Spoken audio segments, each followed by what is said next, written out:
একদম শুরু করে দাও। Okay. Good evening, participants. I, Dr. Atunu Das, on behalf of Universal Briefing, welcome you all in our international webinar on protecting content owners' rights, looking through the digital rights management perspective. We know that in our nowadays, we are all familiar with the digital content. We are using it, we are creating it. But after creating the digital content, we are uploading in various social media such as YouTube, Facebook, Twitter, Instagram, etc. But whether we are aware about the rights, our digital rights regarding this content, sometimes we face that the contents are forcefully deleted from the media, or we may face the copyright striking, or sometimes the channel deleted. So we lost the digital content.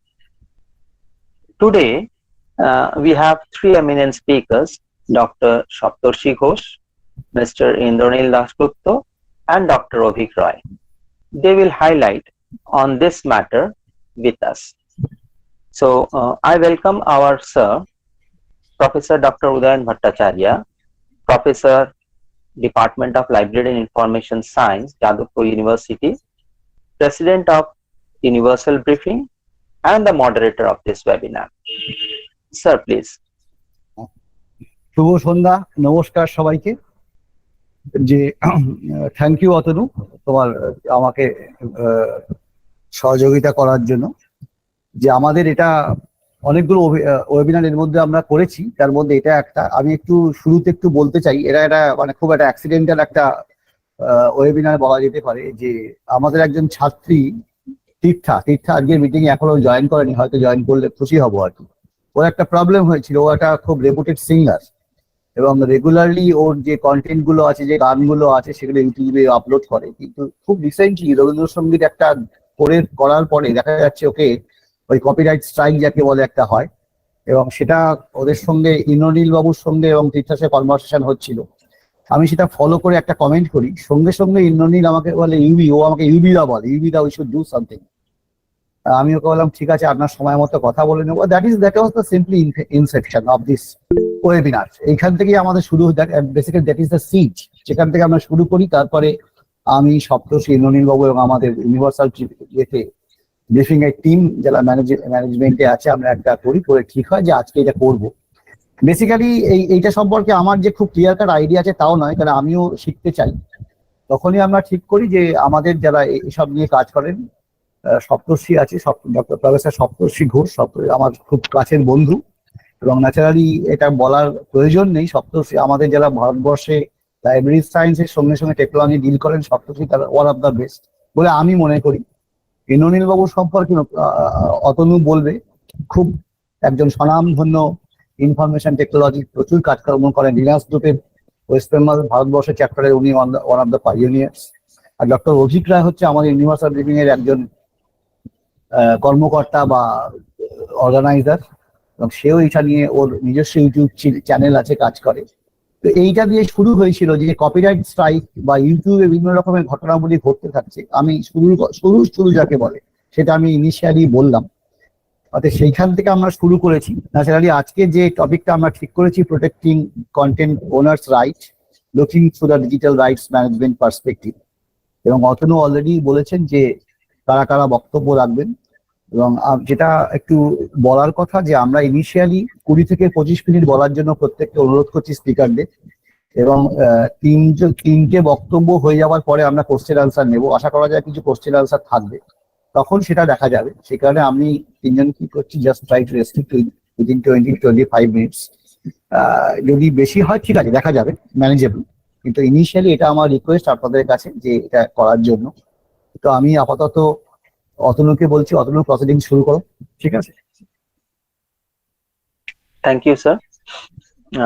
Today we have the first speaker, Dr. Saptarshi Ghosh, Professor, Department of Library and Information Science, North Bengal University. He completed MA in Social Science and MLIS from Jadavpur University with first division and position in order of merits. He did PhD from Jadavpur University He joined his services as a faculty member at North Bengal University in 2001. Dr. Ghosh has published scores of articles in journals of international repute. He has held many administrative positions in the professional domains, and his topic is DRM and the professional competency, knowing the unknown. So I request Dr. Ghosh to start his presentation. Sir, please. Thank you, Atanu. Welcome, sir. So good afternoon, and so good evening to all of you. I think most probably all of you are waiting for this presentation. So am I audible enough? Oh, sure. Perfectly audible. See, first and foremost thing is that once I was looking at the chat box, I just got that one. Dhanishta Khanre. So I think he or she, I think most probably pointed out that one. The deliberation should be in English language. So that is the demand of one individual here. But I got the notion from the moderator as well as the organizers, that is to go for that one in a kind of hybrid mode. So first of all, let me clear this one. That is, if I continue that one in English, so would it be a problem, or rather I will go for both, the vernacular as well as English? I think, Saptarshi, we have discussed in the morning that it should be in a bilingual mode, okay? Okay, You can speak in English, but some part of it you can translate. I think that will be taken for the students. Okay, fine, thank you. So, as you know that when the moderator already informed us regarding the prelude of this particular seminar, the webinar itself. And you know that one, it was rather done in a very hurry, and we tried to conceptualize this very idea. And I must convey my big thanks to the moderators as well as the Universal Briefing Fellows, specifically Professor Bhattacharya.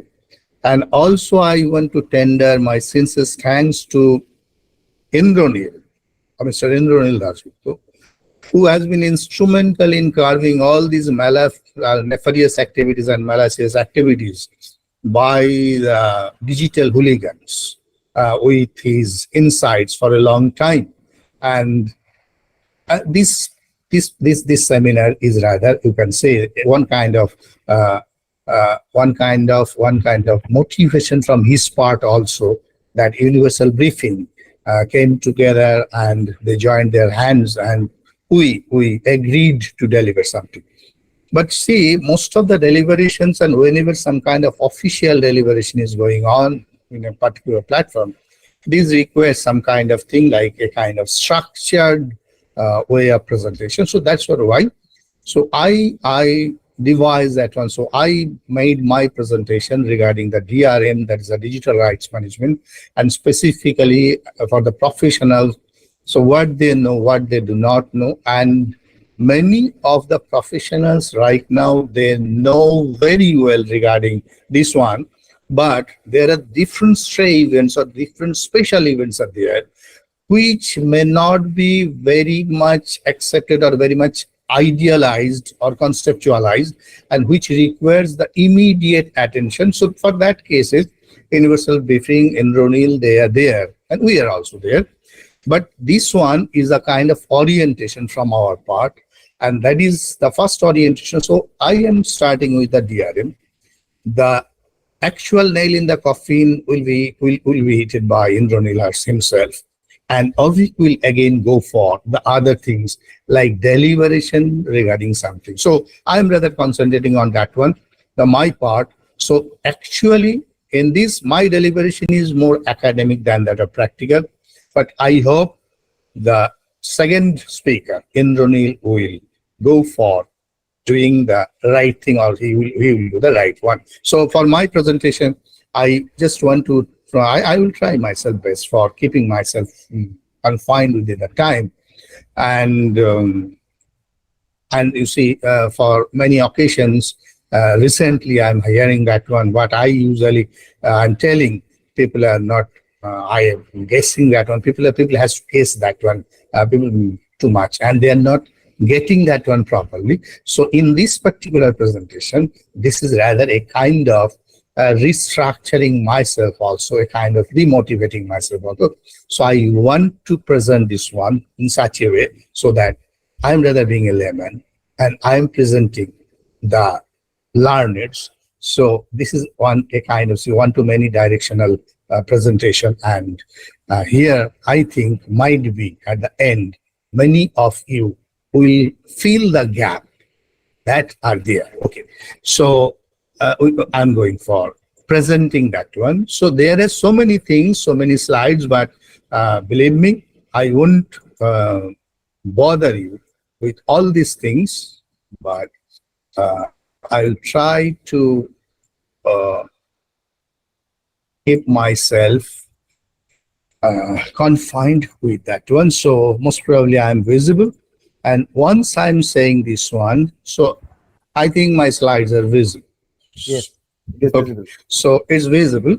So now, as you know, I'm talking at the same time, I'm making some bit of gestures, different gestures. So and some contents are there in my presentation, and which requires a true attention or great demand from your part, from great mental activities from your part. So if you have to do two actions at the same point of time, this might be distracting. So that's sort of why I'm rather right now putting up my video so that you can concentrate more on the presentation itself. So just going to that one, and whenever this presentation will be over, I will again come to the surface. Thank you. So now this is what is our discussion, and here we are talking about this one. That is, three things are there. Actually, two things are there, or two things are there. So one is DRM, second one is professional competency. But whenever we are talking about professional competency, here two concepts are there, or two different words are there. One is the professional, second one is the competency. So regarding DRM, that is what the digital rights management. Obviously, here one thing is important. I didn't write that one in full form as I took that one. So everyone of you who are listening to us, so you have that understanding, that is what DRM is. And professional competency, this is what there's a domain specific, or rather the occupation specific, a kind of profession specific skill development. And for this one, so many of us, we are the professionals, but many of us, we are not competent enough. So why?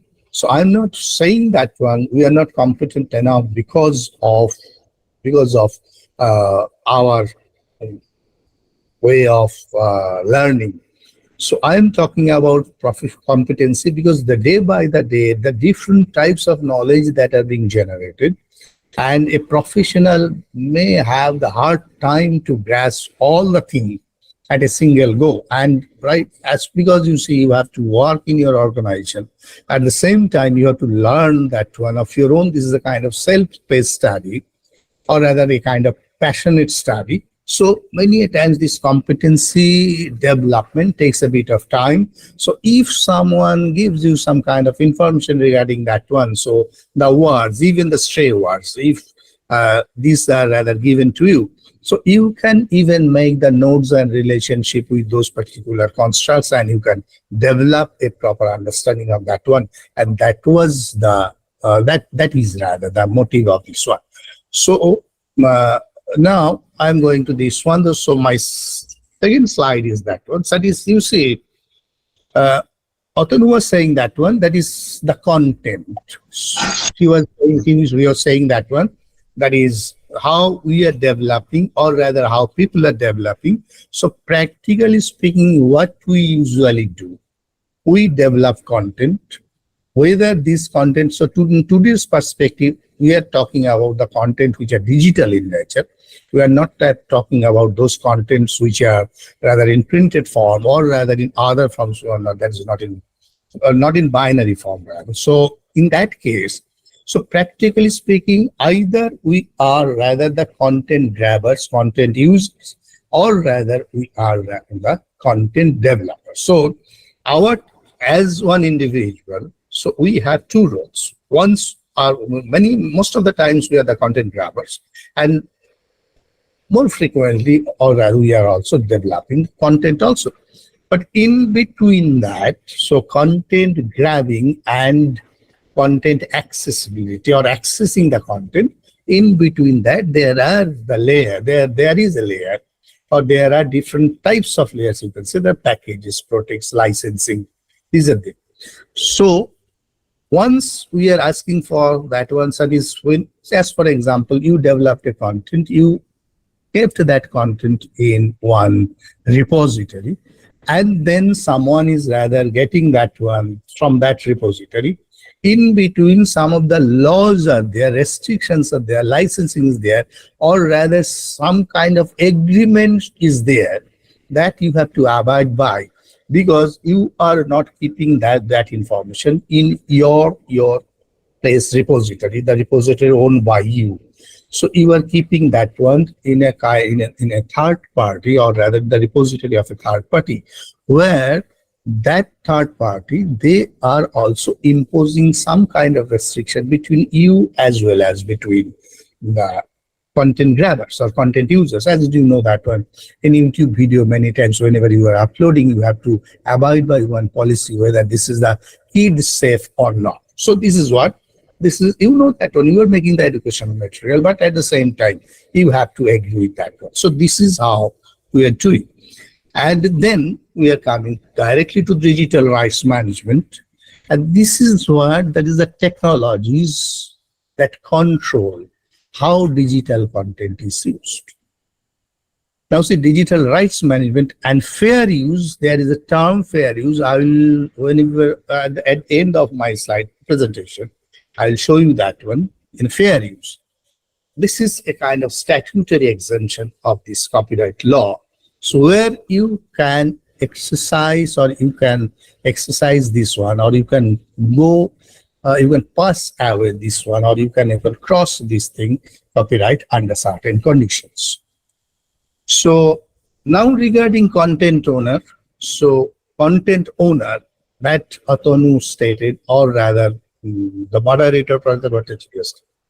Now content owner, so DRM technologies for that one is a means to control the use of their content. Now see, whenever we are talking about keeping something there, that is my channel, or rather this is my repository, I try to control the use of that one. So even this is actually kept as the open resource. So then also some control is there. And see, this control is like, that is, you can not re-engineer that one. You have to disseminate that one in its raw form or true form, not raw form, rather true form. So these are rather the content owner's perspective. But Electronic Frontier Foundation, they stated that one in different way. That is DRM. They stated DRM is a kind of a technology, or rather a kind of digital mandate, which is used by the copyright owners to erode the capabilities. That is that if fair use doctrines, that is being challenged. But again, the types there, and people are saying this thing, or actually raising their finger towards DRM technology. That is, this can be used for more nefarious purposes like infringing of privacy, personal profiling, price discrimination based on personality identifiable information, and stymieing the development of open software. So for libraries, for our cases, this can additionally impact, that is the fast sale doctrine, you know that one, where it is stated that once the copyright owner sells a copy of his or her work to someone else, the copyright owner relinquishes all further rights to sell or otherwise dispose that copy. This is the first sale doctrine in the Berne Convention. So here they are saying that. And so once it is sold, so the copyright owner must relinquish all further rights to sell or otherwise dispose that copy. Copy here is that the copy. So this is the second part, and now we are going to this one. That is, see, in DRM, what we are having. So we are having two things. One is the licensing, and the second one is enforcement. I am not going to talk about licensing because the licensing will be delivered by one of the speaker today. And the enforcement, you see, this is what is important. You see, the process of ensuring that the use of digital work adheres to the enumerated use, the privacy and operating restrictions stated in a digital license. The privacy and operating restrictions stated in a digital license. This is where the licensing you are agreeing with. So whenever you are procuring a software, whenever you are procuring something from, or you are downloading something, as you know that one, there are different models, like that is pay-per-go model. So that is pay-per-use model. So this type of model is rather having a kind of restrictions in digitalizing. That is, once you are using that once, or you are getting that right of using that one for 24 hours or like that. So after that period is over, you will no longer be able to use that one. And even if you downloaded that one, usage of that one is rather in strict sense is prohibited. So, but we'll go for that one. That is how we can curb all those issues. And then regarding rights, so what we have, or rather everyone, you see, this is what you can say that one, if you have a coin, you have the one side and the second side. So now, if you are the user of the content and if you are the content creator, both are having these rights management, so protecting right of personal information, or protecting personal health, financial, protecting individual communication, protecting corporate information. Now, protecting one individual's right, or rather a right of one organization, if you consider organization as a whole entity, one entity. So there are two different concepts. One is the right of the producer, and second one is the right of the user. Both are coming under this particular issue. And here we are talking about these social and policy issues. What we are right now having, specifically in our cases, libraries. Most of the cases, we are talking about the people are coming to us for reprographing a whole book, and they are coming and they are asking that one, I want to get it reprographed or Xerox. In our conventional way, we use that one, that is a Xeroxing. But actually, you see, this one is a policy decision, and many a times these are rather being considered as a fair use, although fair use is not clearly that. So there are some kind of social and policy issues. So what are these issues? The fair use policy, monopoly lock-in, you know that one, that is those who are writing articles and those who are present sending that one to the different article, or rather publishers. You know, publishers are having, they're imposing some lock-in periods. So although this is your own creation, you created that one, this is your intellect, this is your tacit knowledge converted into implicit one. But whenever you are producing that one, you are trying to produce a kind of vehicle, a media through which your knowledge will go to the society.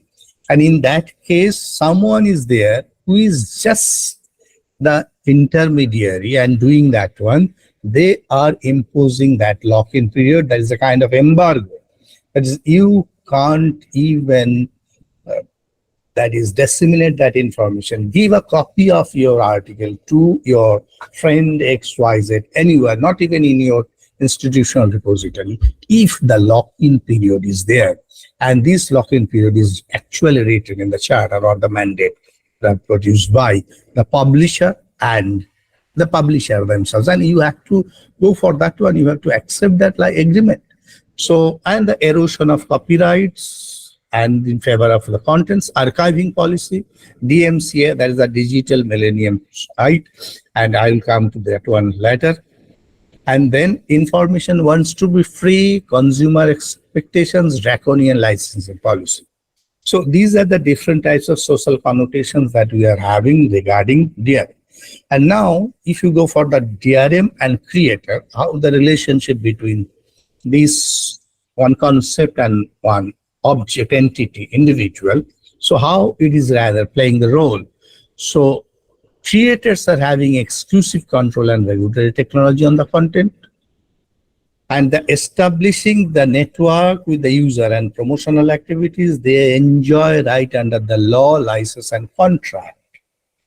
They earn income, protection from copyright infringement, predictable and secure environment for transmission of the work. So this perspective, this perspective is rather, this bulleted perspective may not be the all perspective, but this is rather the core perspectives regarding the creator and the digital rights management. Now regarding content, you see, so first one we talked about the creator, right now we are talking about the content. So this provides the adequate identification and description tools, and these are associated with the content with the anti-piracy environment, effective user share of information that will diminish and increasing rate of repetitive and unupdated content. So there is the increase in the rate of repetitive and unupdated content. So this is the provide adequate identification metadata that we are doing, association of the content with the anti-piracy environment, and effective use and share of information will diminish. That is, if you really believe that when sharing is caring. So many times, so this is why, that's why the SCI Hub or other unpaywalls, or rather that is, you can say those things are illegal, but even the highly advanced countries, or rather where the GDP is higher, those countries, they are also using those sources. Why? Because the information is a sacrament. If you do not have information at the right time to you, so it is not, you are not only the loser, the total society is the loser, because you require the right information at the right time. And that is what is rather doing by, I'm not saying against DRM, I'm rather saying that when the policy is like that one, so it hinders the easy flow, the current flow or just-in-time flow of information. That is the main problem with DRM and the content. And regarding DRM and consumer, so in this case, see, restriction at the cost of the consumer's rights highly inflexible, and the end user to make fair use of work.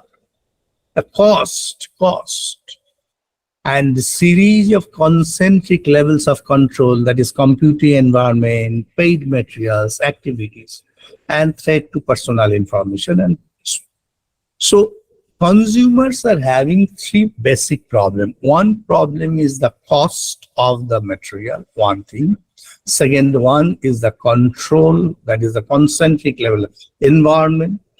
That is again coming that one economy. So you can say that one, there are two main aspects. One is the economy, second one is the social status. These two perspectives are rather challenged in case of DRM and digital rights management. You see, those we are using, many of us, we are using Apple computer or even the Apple iPhones.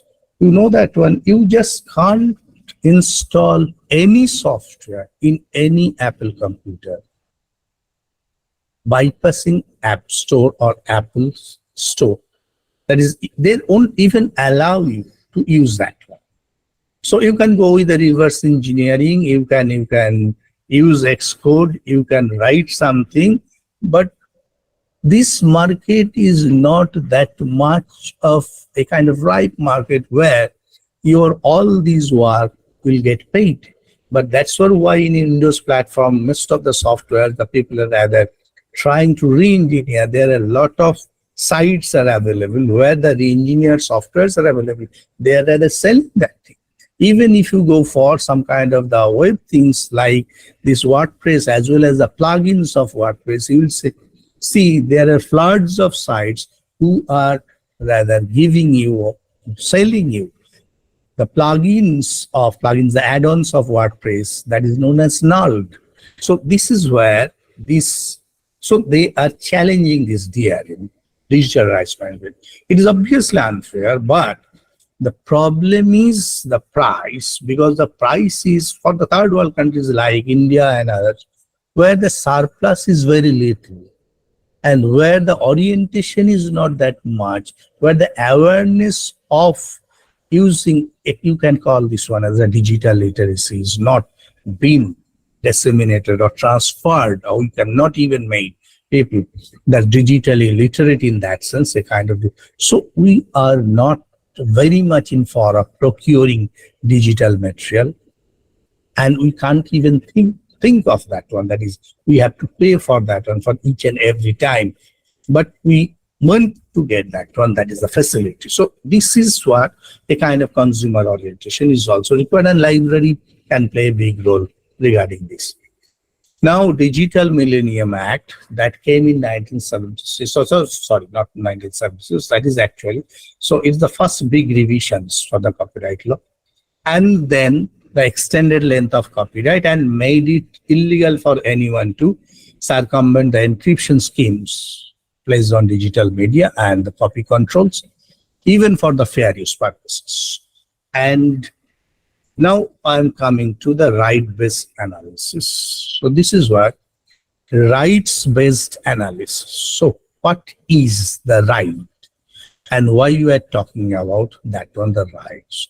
So that is the just deserts argument. There are two main arguments there. One is the just desert and then the counter just.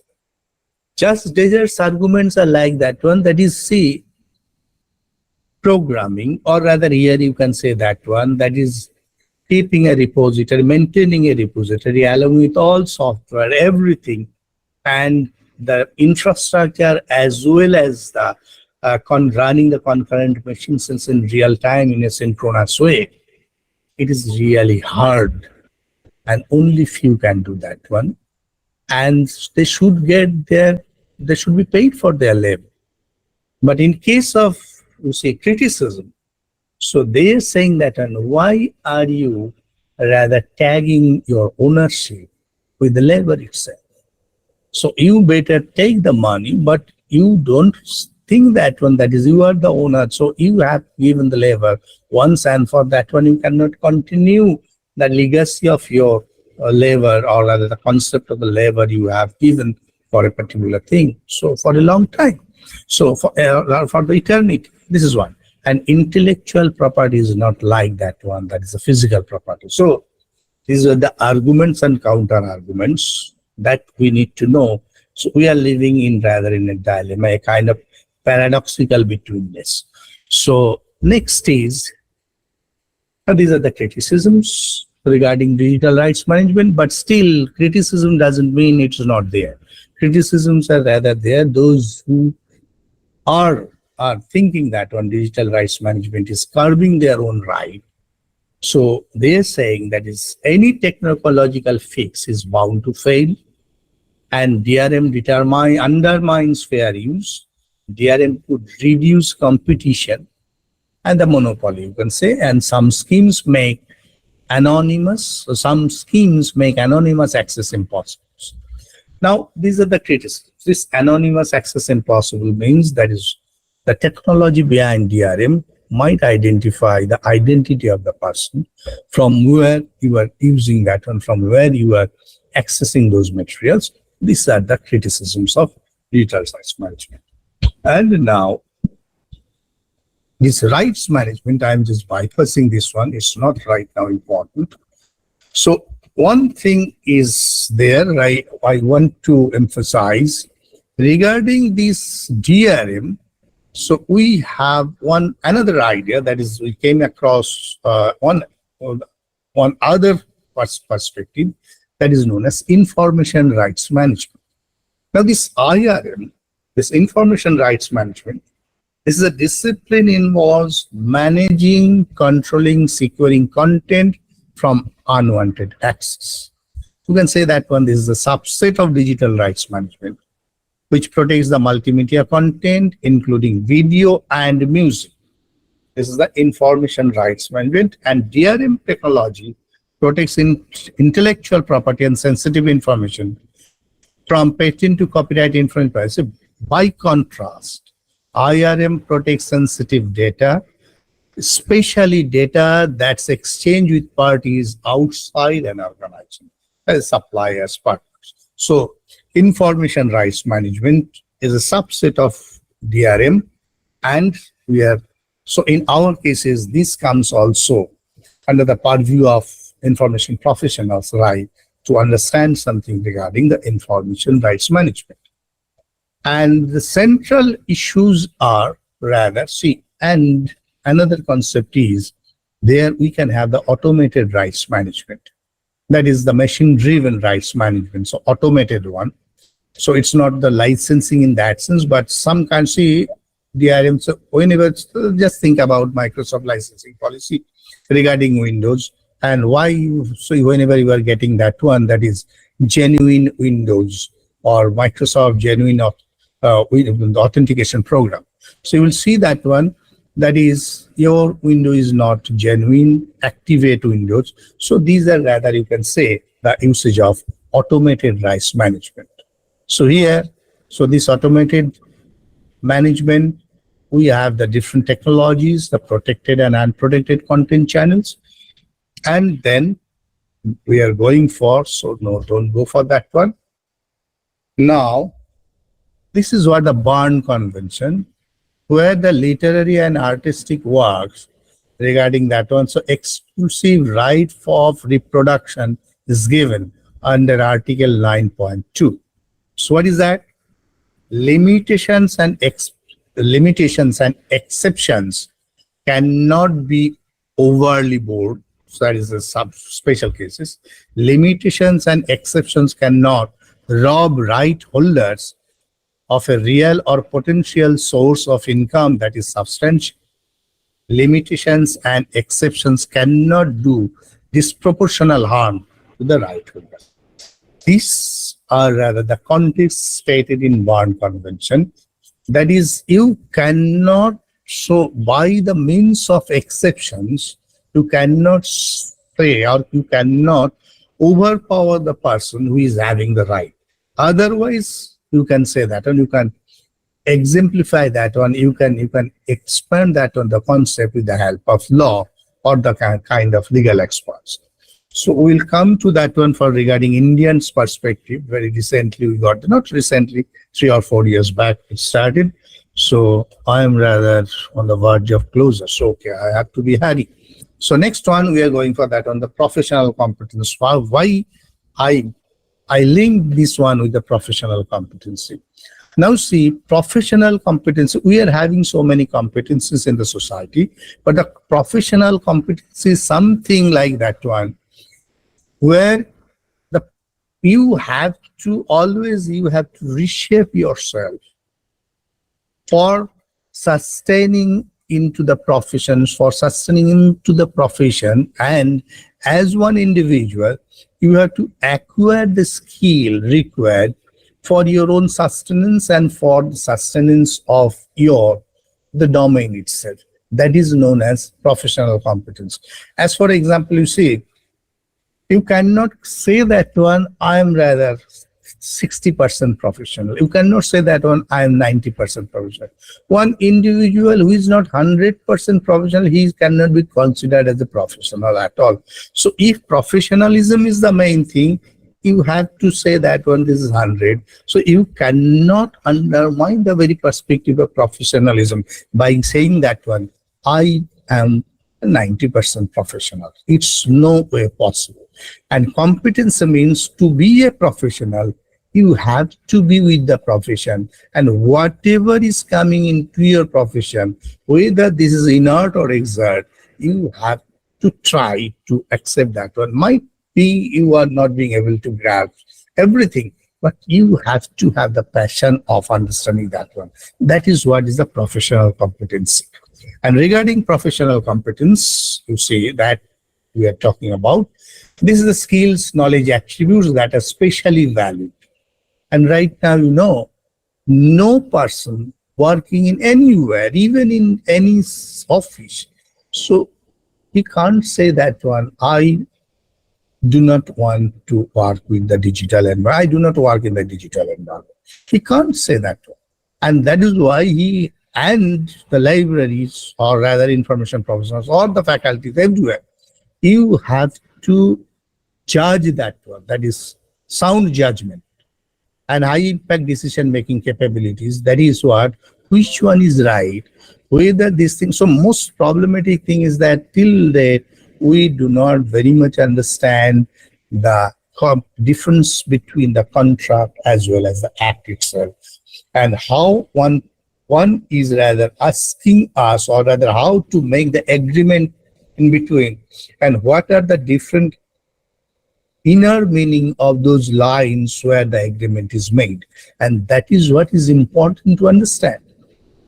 And then we are going for our perspective, that is what the digital DRM and library. And see, this one, that is the complex and challenging activities, and libraries do not do that one. So directly libraries are not dealing with DRM in that sense, but they are obviously using the different contents. You are subscribing different with e-contents, and in that case is the contents that you are accessing, and there the digital rights, there might be some of the things that is watermarked, some are rather encrypted. As for example, if you try to if you try to download the ISO standards, Indian ISO standards. So if you go to the ISO standard and if you purchase that one, they will first ask you to download a software, and whatever the ISOs you will procure. Saptarshi, I'm interacting. Actually, Yes. with you. Yes, almost half an hour gone. Okay. Okay. I'm just coming. 3 minutes. Okay. Okay. So whenever you are downloading that one, that is the ISO standard, you will see this particular file is coming as an encrypted file, and you can only open that file with the help of that software. Otherwise, you can't open that file, although this is one PDF file, but this file you cannot open. So if you have the knowledge, you can reverse engineer it, but that is illegal in that case. We are not talking about that one. So now, lastly, what I am saying you, so we are having different exceptions. What are these exceptions? So exceptions are, now see from this particular page, so digital storage for preservation, role of librarians or libraries, and negotiating, licensing, subscription to books, journals, especially regard to electronic resources, and the exceptions under copyright laws. All those things are rather taken from a book known as Copyright Laws for Librarians. This book is actually developed, or this particular pamphlet material developed by National Digital Library of India, and is a 32-page document, explicitly stated all the pros and cons that library people, information professionals should have to learn or should learn while dealing with the different types of materials that has either any kind of strings attached to it. And regarding the whole discussion I made, or whole deliberation I made, so this is one source that you can explore, the Digital Rights Management, the Librarian's Guide, edited by Catherine Leimer and Carla Weil, and another one by this one, that is Mirela Roncevich, the Library Technology, Digital Rights Management, how libraries deal with publishers' restrictions. These two documents are rather, you can say, that is the initiation, process of initiation for understanding you and the digital world, where the exchange of money is involved, or rather usage is involved, or rather two parties are involved, where the act is involved, law is involved. So it will demystify your that perspective. And lastly, you have to go for the balance of digital information procurement, and the issue of DRM should be understood in clear terms for protecting rights of both the parties for the right use of the right information at the right time. Thank you very much. Now you better compose yourself for the other speakers' deliberation. Thank you very much. Okay. Thank you, Saptarshi. Actually, we are really thankful to you as just form the bedrock of the whole discussion, basically discussing on the digital rights management and also the how to enforce the licensing policies to protect the rights of the individuals. That is the most important thing. And one thing I must say that I am with full conformity with you. That is the in the digital environment, the librarian should be different ball game.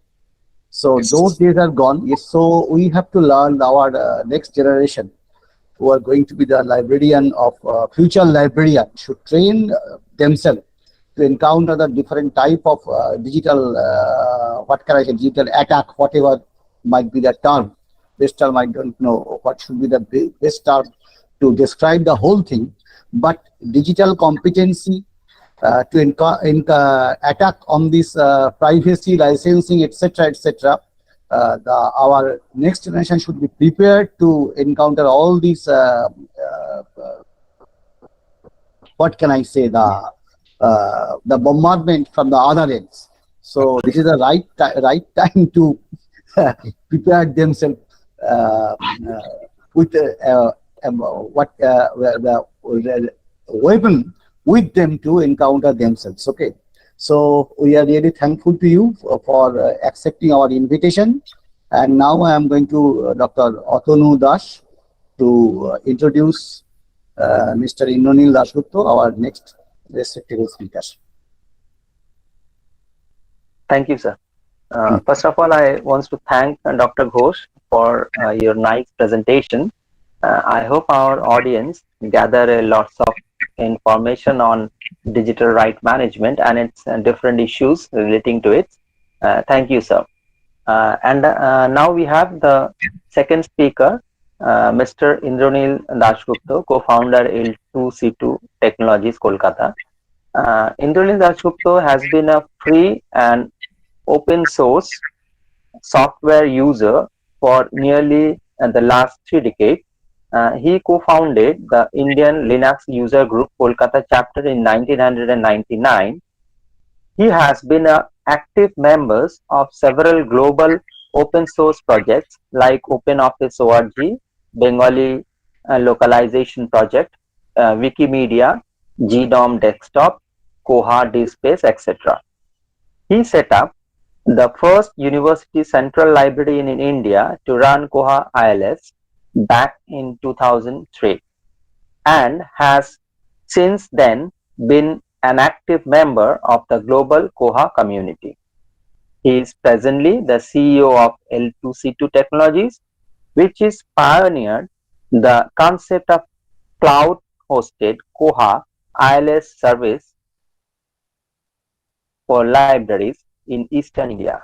He is currently a top Asian contributor in the Koha project, where he currently serves as an elected member of Koha release team. So welcome you, sir. Please start your presentation. Thank you, Indranil, for accepting our invitation. Okay, just 1 second, the reminder, please try to leave it within 30 minutes. Okay. Your mic is off. Audible now? Yes, you are perfectly audible. No problem. That's great, because I'm trying with this new earpods and I was not very sure. Okay. Good evening, everyone. All those who have joined in, and thank you, Universal Briefings. Thank you, Udayan and everyone on the Universal Briefing team who has been so gracious in inviting me to speak on what I would say a bee in my bonnet. So, without much further ado, let me start with the talk. So, I'm a bit of a kludge when it comes to doing presentation on Google Meet. unlike you, who are all, most of you are teachers and have this habit since 1 second. Yeah, 2020, April 2020. Exactly. We are I forced to. So yeah, 1 second. No, I think I got the wrong one there. Sure. Just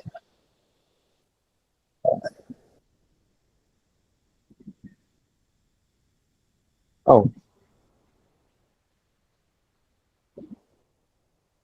so I need to do a tab. Right. Okay. So this is the topic I'm going to talk about: handling copyright strikes and content ID claims on YouTube as an independent content creator. Now, as you can see, this talk wouldn't have happened without Tirtha Chatterjee's involvement in the matter. I kind of came into it kind of incidentally because things didn't work. And somehow it has been my bane in life that whenever things don't work, people tell me, ask me to look into it and sort it out. So I got into it, and this is where I posted, as Yuvida has mentioned, as Professor Bhattacharya has mentioned the earlier during his initial briefing, how it all started. So this is what happened. Now, unlike Professor Ghosh's talk, which was extremely to the point and loads of information, mine is kind of more of a hands-on approach. Like, this is the problem we faced, what we encountered, how we got over it, and what we learned from it, and what lies ahead of us as independent content creators. Now, before we go into the actual, and my talk is more of a presentation than lecture. So hopefully I will be able to explain things to the best of my capacity. In case I'm not able to do that, then later on during the Q&A session or the open house session, I'll be happy to take questions. Okay. Now, what do we mean by independent content creators? An independent content creator on YouTube can be anybody.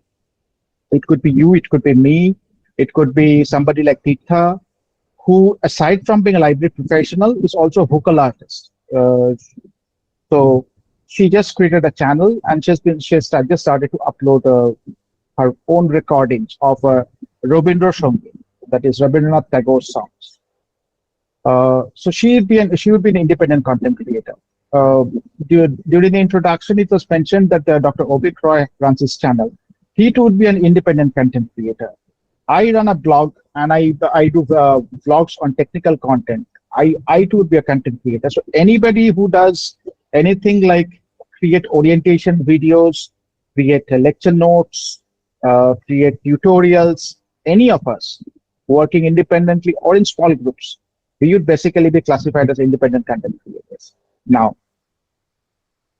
which basically means it's a David versus Goliath story.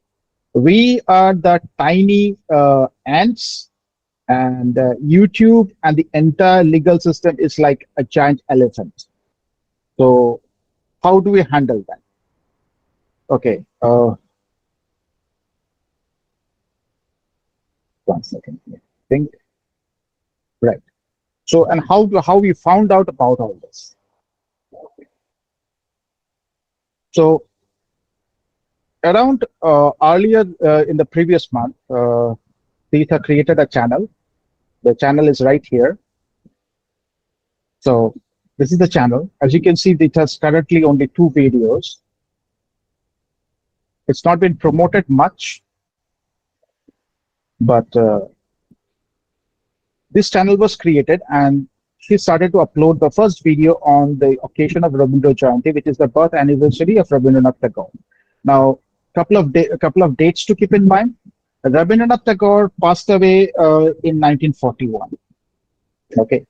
Under the Indian copyright law, if I remember correctly, the extent of copyright extension on the estates of a deceased author or a creator is 60 years from the death, from 1 year after the death till 60 years. So if he died in 1941, it would end in 2001. So till 2001, it was on the all copyright related to Rabindranath Tagore was with his estate, but which was managed by Vishwabharati. Since then, it has become public domain. And so she was singing a Rabindranath Sangit, a Rabindranath Tagore song, which is a public domain content. Now, what is a public domain content? Now, the lyrics, the words of the song are in public domain. The score, the Swarolipi, is also in public domain.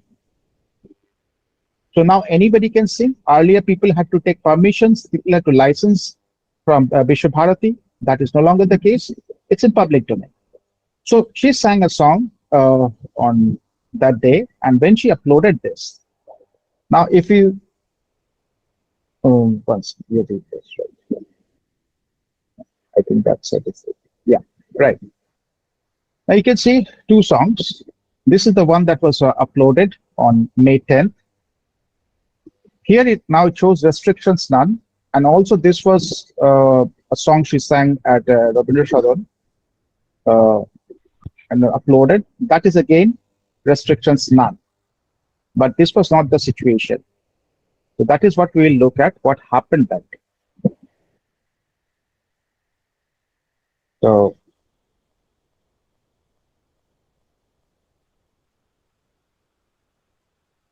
as I said, she uploaded a self-recorded video of a Tagore song, got hit by a copyright claim.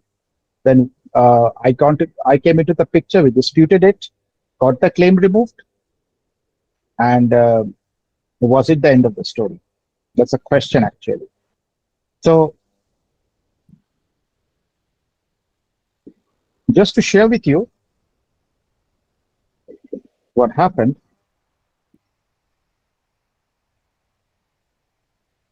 this is the mailbox of this account. As you can see, your dispute has been submitted May 10th, claim released May 11th, then again new video uploaded. We had to dispute it, and then claim released. Now, between this claim, our disputing the claims and the release of the claims, there's a lot of untold stories that is actually there. So, back to that, I will try to switch to a window now. Yeah.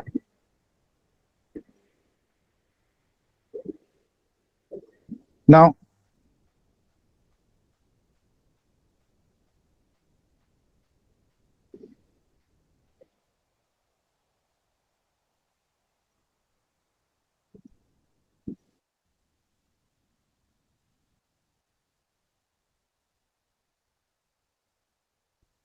right.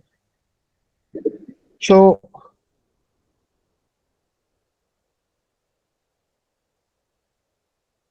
when she's tried to upload,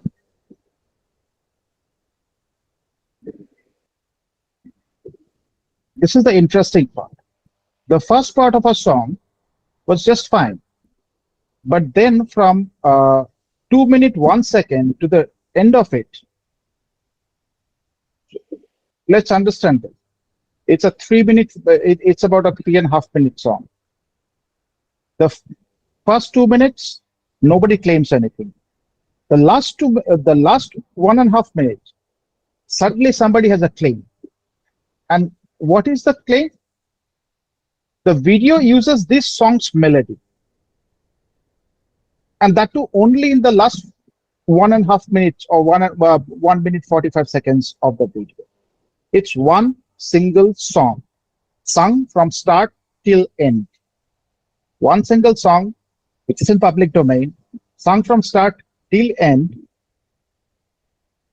with just a bit of musical arrangement. no claim in the first 2 minutes, then suddenly in the last 1.5 minutes, there's a claim for the same song. This was ridiculous. Now, couple of things they told us while we tried to upload that yes, this is a content ID claim. That would stop our video from playing. And Tirtha was not trying to monetize a channel that is earned through ad revenue. But should she want to earn through ad revenue, in a situation like this, couple of things can happen. One is whoever is claiming the content ID can have the video removed forcibly.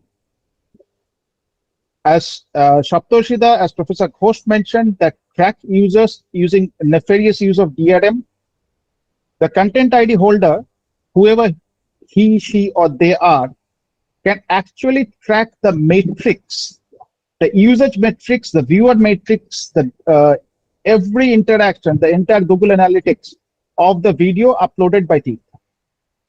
A third party gets to know, like think of it like this. I mean, this might be a slightly off track and slightly bad example. Say you have you are at home and you have a very stomach upset. You ate too many mangoes yesterday, and as a result today your stomach is upset, and you are at home, and you have to go and use the bathroom several times in a day. Would you want somebody who is not a member of your household, not your son, not your daughter, not your wife, not your husband, not your mother and father, or somebody in your household? Other than that, let's say a guy in the local tea shop, to know how many times you've used the loo that day because you have an upset stomach? No. But here, similar thing would happen. Every bit of traffic that comes to this video, every comment, everything would go to the content viewer, the content ID owner, which apparently she is not. And that too for only for the last 1 minute, 1.5 minutes of a video, not the first 2 minutes. First 2 minutes are clear. So we decided to dispute it. And our dispute was pretty simple, that the guy whose song we are singing died over almost 80 years back. There is no jurisdiction anywhere in the world which is a copyright on the song after 80 plus years. So on what basis can somebody claim copyright? And we filed it. And it told us dispute submitted. Now this is interesting. YouTube does not view content ID disputes. YouTube will not be an adjudicator. They will not be the judge. So you cannot tell YouTube, I uploaded this, so please remove, please help me. No, that is not YouTube's job. Which is interesting, because to get a content ID, you have to go through a very stringent process of YouTube itself. So you have all the rights as a content ID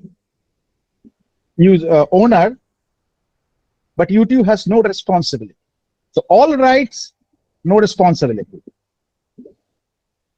Privatize the profit, socialize the cost. So it says the claimant now has 30 days. Now who is the claimant? Whoever is claiming that the system is claiming has a content ID dispute on this in this song by Tirtha, has now 30 days to review the dispute. Now should this claimant not respond within 30 days, the claim will be released automatically. That means they will lose the claim. And that YouTube will let us know about the outcome. And that is exactly what happened when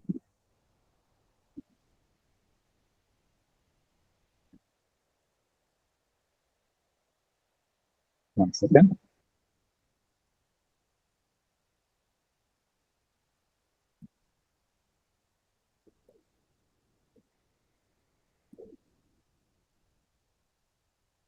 Yeah. So this, I had shown this screen before. This is exactly what happened. So 10th may be disputed, 11th May, we got this mail. Hi Tirtha Moho, good news. After reviewing your dispute, IPRS_CS has decided to release their copyright claim on your YouTube video. Now, one additional piece of information, IPRS_CS. Now, if you remember from the screenshot I shared before, it had a different name. So where did IPRS_CS come in? Who is IPRS_CS? Because when the content ID claim came through, it had the name of a different person or a different organization. Now, CS stands for something called collecting society. CS stands for collecting society. Now, who are collecting society? Collecting societies are usually organizations of poets, lyricists, music composers, songwriters who come together and they create an organization who ensure that licensing happens whenever the song is used, song is played, and they get the royalty. Okay, and so that is the CS, collecting society.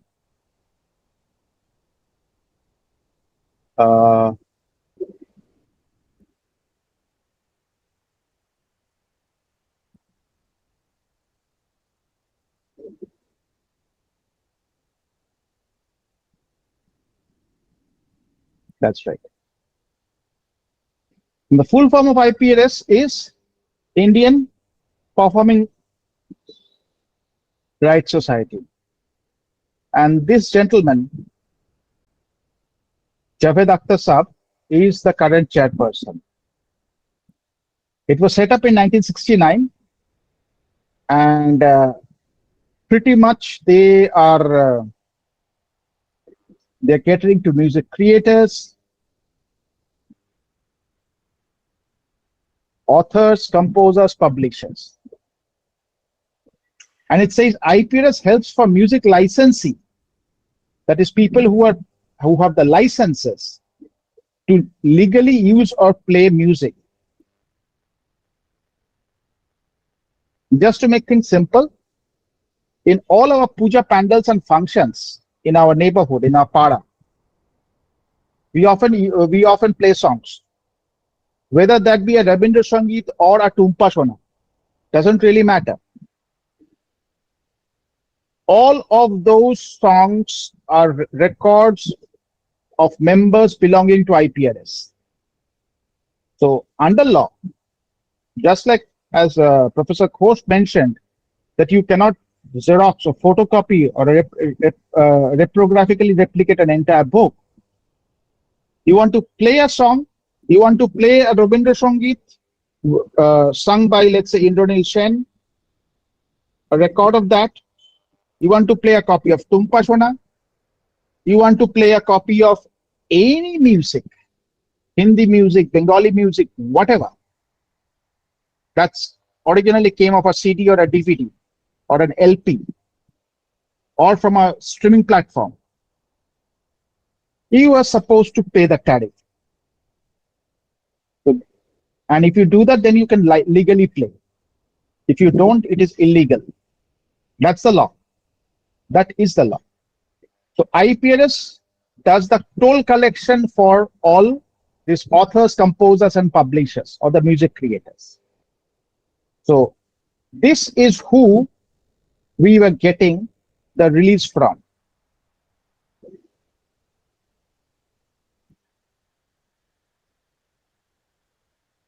This is who was releasing our claim. So this is the overall organization. IPRS is the overall organization for all these member organizations who does this. And the way we found out that for the other song, see, this is the claim. This is where it gets interesting. Claimed by Latin Auto Parts. Obviously, this is some sort of error in the system or something. But this actually pointed to a music recording studio in Newtown, Kolkata. Block A, Newtown, Kolkata. So we disputed against there. Again, but when this dispute was released about 3 days later, who gives us the proverbial clean sheet? IPRS-CS. Again, Indian Performing Rights Society. The toll collector. Not this guy. Not this guy who is claiming the content ID or the copyright. Now, we were lucky. We could prove our case, but this is extremely boring because for every single upload, we will have to repeat this process because everybody has probably recorded something or there of Rabindranath work and uploaded. So if you do a song from Rabindranath, you do a recitation of one of his poems, you're probably going to hit up against these guys. Now, that brings us to another part of it.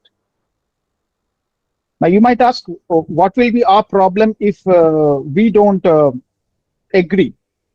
Well, quite a few things actually, and none of them that are too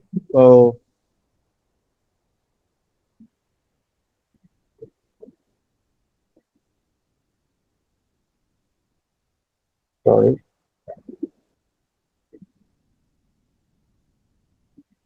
Yeah, none of them they're too pleasant.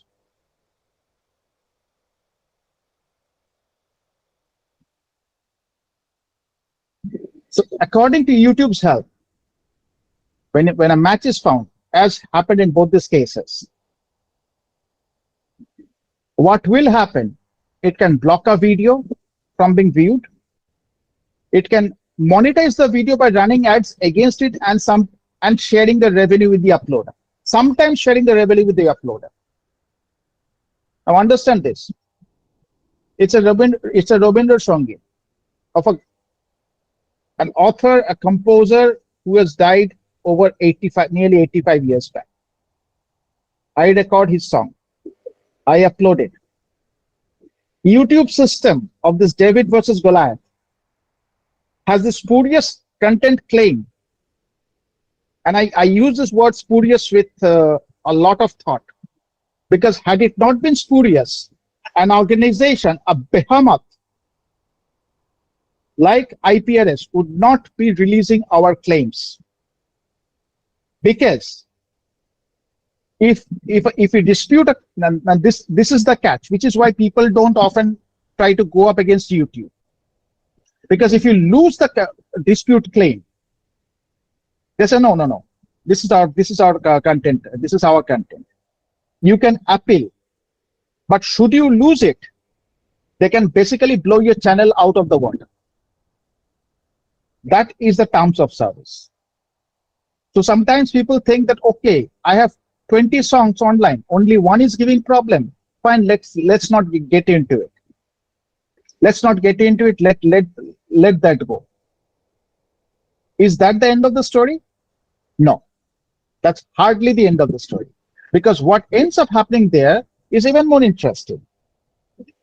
Other guy claims that he or she or they have rights to your content, which you uploaded, which you created by investing your time, money, effort, equipment, maybe even manpower, and you uploaded. Somebody claims, no, this belongs to us, or a part of it belongs to us. And you don't dispute. They get to monetize. The claimants get to monetize the content. The claimants get to decide what kind of ads they're going to run against that content based on their settings.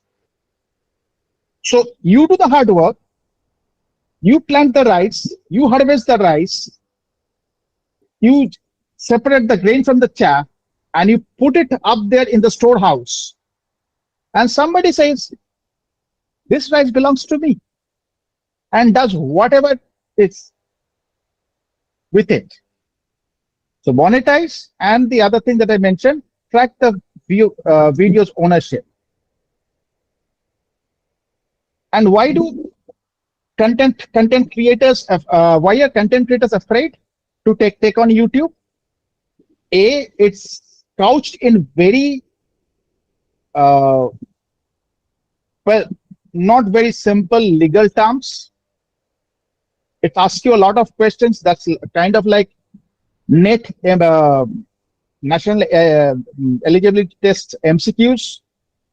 It kind of says something, but the answer that A or B or both, none of the above, it sounds like it's none of the above, but the actual answer is yes.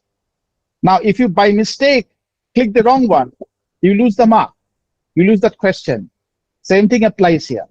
So the language is categorically made often in such a way that there's no way you can understand that. Now, let's see what's the kind of language we have to encounter.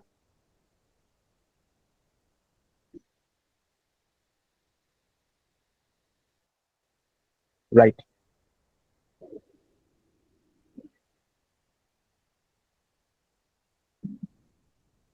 Okay, not this set.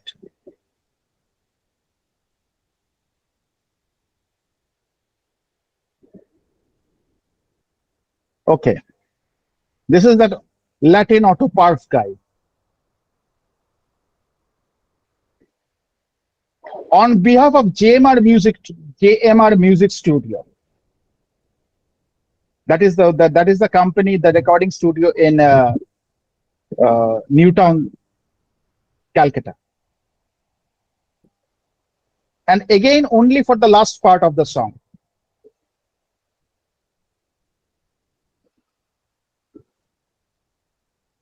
So we have to review the statements that it does not infringe. I understand the claimant will be able to review and my dispute rationale. And the biggest threat of them all, I understand that filing fraudulent disputes may result in termination of my YouTube channel. Now, what is a fraudulent dispute? Doesn't need to be a false dispute. If you dispute and the claimant, like whoever claims the content ID, says, no, this is bogus, this is our stuff, you go away from here, chalo hato nikalo bhago, and rejects that, then yes, your account may be terminated. You could lose years of work, lakhs of investment, thousands of followers, millions of subscribers, just because you decided to stand up and fight for something and then lost it. So it kind of penalizes, or rather disincentivizes the fact that you should not try to do that. Or to use a dialogue from Satyajit Ray's Gupi Bagha, Baghe jodi dhore আর গুপি যদি মরে, so literally that fear is being driven into you by the last checkbox that you have to fill out, and many people come back, na baba thak, leave it. You have to look at this eligibility and says, no, I would still like to dispute this content claim.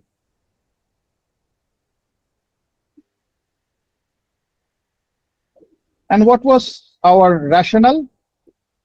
The recording is based on lyrics and Swaralipi musical score of a song written by Rabindranath Tagore in 1940. The song actually was written over 100 years ago, almost 110. And this is what led to the back down. Same story here. Now, You might think that, okay, we got, what happened? Oh, right. So you might think that it's fine. We got it released. We got our channel. There is no restrictions. There is nothing. Now, just to show the channel, but now that it has got no restrictions,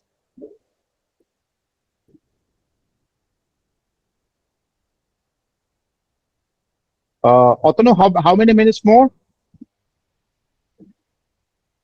Actually, Indranil, Yes, sir. 3 or 4 minutes, maximum 5 minutes. Okay. Okay. Great. That's all I wanted to. Fine. Thank you. Thank you so much. Okay. Now,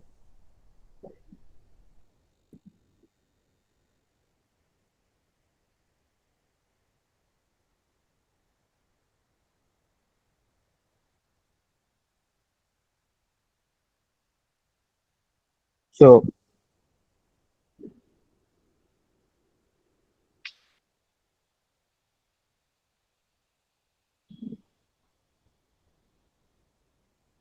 right. So now both these songs have no restrictions. Restrictions none. Restrictions none. But when it started, we had copyright written over here with people claiming part of the song that we are using their melody. Now, you might think that now they have chosen to release the copyright.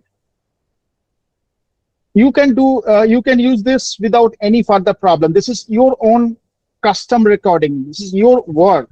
This particular copy is your work. Okay. I decided to run an experiment, and that led to some very interesting ideas, interesting things coming out. So by about 11th May, the copyright for the copyright strike was removed. The content ID claim was released. On 20th of May, I decided to run a copy of this song on my personal channel just as a test. And guess what happens? Wham! Again struck by content ID copyright claim. Again. So it means it is doing a case-to-case review. It is doing a case-to-case review. It is not a blanket removal. So, which means only the people who decide to stand up and fight for the digital rights of their content are able to get away with it. Those who didn't fight, those who came after, those who did not realize that they could fight, they were simply taken to the cleaners. Their content was used to monetize and derive value out of that by other third parties furiously claiming this. Their viewership tracked, analysis of their audience tracked, the comments tracked, user traction tracked, ads placed into their content by a third party who is claiming the content ID. So all these are happening this way. All these are happening this way. It is extremely mind-boggling, and in fact, after this happened on 9th May, after we started talking, and of which this event is kind of an outcome, we spoke to a lot of singers, vocal artists, and other people. Everybody is facing this same problem, particularly with IPRS. And we are thinking of creating a social media platform, kind of a hall of shame, which will be like on dodgy copyrights claims. And couple of things it will do: showcase success stories that yes, you can fight the battle. Yes, people can win. Yes, minnows like us, little minnows like us, we pray we can win. How to win, how long did it take to win, and sort of create a lobby or a pressure group, create enough noise on media, social media. So use fire to fight fire, basically. That's a long-term strategy. So create a platform, create a forum of this. So that is one of the part of the things where universal briefing came through very nicely. We hope to be able to take on this kind of dodgy copyright claims, teach, help or guide members how to come up. And Otonu's video coming online is a cue for me to shut up and move on. So I'll just stop here, and let's continue with Dr. Avik Roy, the speaker who's coming after me. And I hope I didn't eat into too much of his time. Thank you. Okay. First of all, thank you, Indranil, for accepting our invitation. Actually, it is really another type of syndicate Raj. This is one type of syndicate Raj you have talked about. And sometimes we heard about the Tollywood industry, Bollywood industry. There are syndicate drugs, and we are second. It is absolutely unknown to me if there are another type of syndicate drugs on this media, and led by some very famous person you have shown in your screen presentation. So what can I say? It is very difficult to promise that we will fight for the contents owner right, but we will try our best from the part of universal briefing to create a forum by which we can counter the odds faced by some from general public like Tirtha. So it is what can I say? It is simply a rather confession rather, or a one type of commitment to fight back, but it is a huge task. You understand that you are enlightened from your practical experiences, and basically the experience you have faced when you are in encounter in the attack on one of the YouTubers videos, one of the song like Pod Diye Ke Jayega Chole by Tita, whatever. So it is a promise from us. We will fight, and your help and definitely the help of Saptarshi we need. Let's see what can I do. So what to Otonu for the further proceedings. Okay. Thank you, Indranil, again. Thank you, sir. Thank you, Mr. Indranil Dasgupta, for your nice presentation. And now we have our third speaker, Dr. Avik Roy, who is presently working as a librarian in Dirozio Memorial College, Kolkata. He is also appointed as guest faculty in Department of Library and Information Science, Jadavpur University, and the academic counselor of Netaji Subhash Open University. After obtaining his Masters in Arts in English degree from the University of Bardhaman, he completed his DLISc from Jadavpur from University of Kolkata and MLISc in Digital Library from Jadavpur University in 2012. He has obtained his PhD degree from Jadavpur University in 2020. For his research on everyday life information seeking. Apart from this, his research interest areas comprises digital library, information retrieval, ICT application in DLISc, reference and information services, etc. He has published 9 research papers in different peer-reviewed journals and has presented papers, 12 papers in national and international conferences.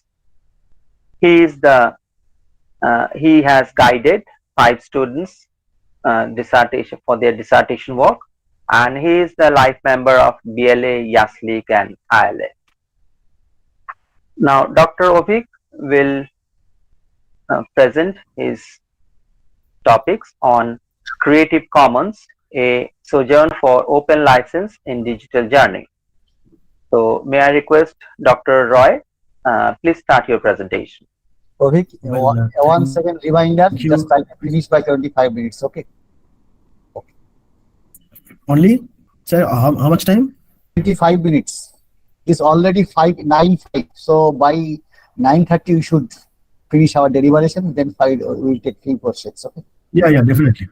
That's enough time for me, sir. Thank you. Oh, sure. Thank you. Well, thank you. As I see, without wasting further time, let me start my presentation. Because I see at the initial stage there were 72 to 75 participants. Now it's reducing 43. So don't worry, I will take only 15 to 20 minutes for my deliberation. Is my screen visible, sir? Yes. Is it visible? Visible. Yes, it's visible. Please carry on.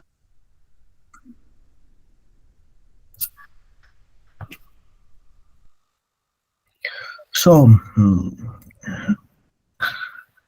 as if I have been given the honest task of completing the circle, because Professor Ghosh has discussed about digital rights management. Mr. Indranil Gupta has discussed about different issues with particular reference to EU. Now, I want to tag my presentation with theirs by how will you manage your information or digital rights through open licenses, as if particularly Creative Commons, and how would you mitigate the problem? How would you cope up with the problem if you get struck by YouTube and other platforms? So let's start my presentation. Now, what is the digital journey? Your role in digital journey is in this way. You cannot avoid that. It is kind of open secret. You are either a content creator or a content user. Now, being content creator, what does it mean? আমি দেখেছি যে আমাদের এই presentation শুনছে আমারও কলেজে বিভিন্ন students আছে, আমাদের স্টুডেন্টস আছে, তো let be bilingual with the kind permission of our moderator. So digital content কিভাবে ক্রিয়েট হয়? Let's be very simple, just take your mobile phone, একটা মোবাইল ফোন বার করে একটা ছবি তুললাম, yes, I'm creating digital content, whatever the thing is. আর একটা কথা you cannot avoid also, কি আমাদের কাছে যে ডিজিটাল কন্টেন্ট ক্রিয়েট হচ্ছে, it has never been shared either once. Hardly it's been shared in either once. In any kind of social media, maybe in your personal or maybe it is private and public one, but you are sharing that. Creating digital content is not a matter of problem, but when you are going to share that, what kind of vulnerabilities you'll have to face that. Or the question arises, are you aware about your digital rights in your digital journey, being content creator or content user? যে presentation আজকে আমি দিতে চলেছি তার দুটো aspect আছে, একটা হচ্ছে ক্রিয়েটিভ কমন্স এর একটা থিওরিটিক্যাল পার্ট আমি দেখাবো, and then I will move on to the practical aspect of creative commons, along with the notion that what vulnerabilities are we going to face, or what vulnerabilities we are actually facing by just ignoring the different policies of the social media. Let's take an example. This is Facebook, being your digital journey is very much with this, maybe Facebook being a digital content creator or user. Either you use Facebook as user, and definitely when you are using, you are creating your content. Maybe you are sharing your images, or maybe you are sharing something. Now, let's see what vulnerabilities are there in their Facebook privacy policy, and if you overlook that, what would happen?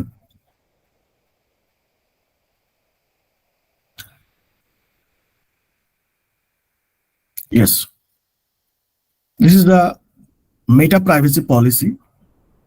See this, what information do we collect? If we click on it, what kind of information Facebook collect? As I see in the chat box, maybe Sanjeev has put a question. Just see,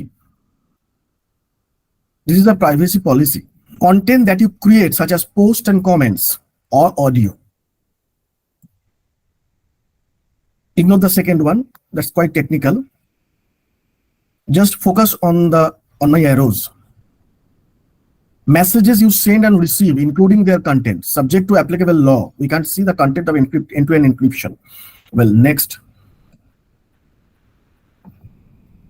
Metadata about content and messages, subject to applicable law. Types of content that you view or interact with, and how will you interact with it. This is very important because your emotion is also getting captured by their social media mining kind of softwares. Now, just come to this one. See how horrible this is. Purchases or other transactions you make, including credit card information. Have you ever seen that? Your credit card information, if you make any purchase, are stored by Facebook. Your hashtags and the time, frequency, and duration of your activities on our products. See, just this is a আরো অনেক কিছু information এখানে দেওয়া আছে. Since time is very limited, I cannot delve deep into that. You can also browse them of what is happening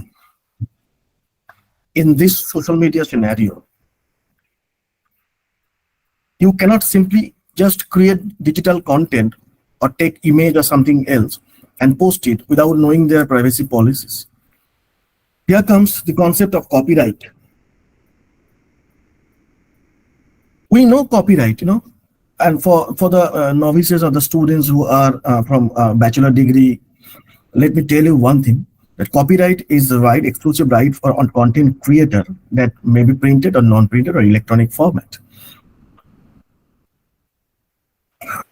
Now, as you know, this is copyleft. So it is bundled with for freedom to use the work, freedom to study the work, freedom to copy and share the work, and freedom to create derivatives and distribute. Your copyright is not enough to provide you this freedom, and until we share with our society the best work or the good works that we create through digital contents, how can a society move to a better place? Society would be a restricted one. That's why copyright and copyleft concept got invented.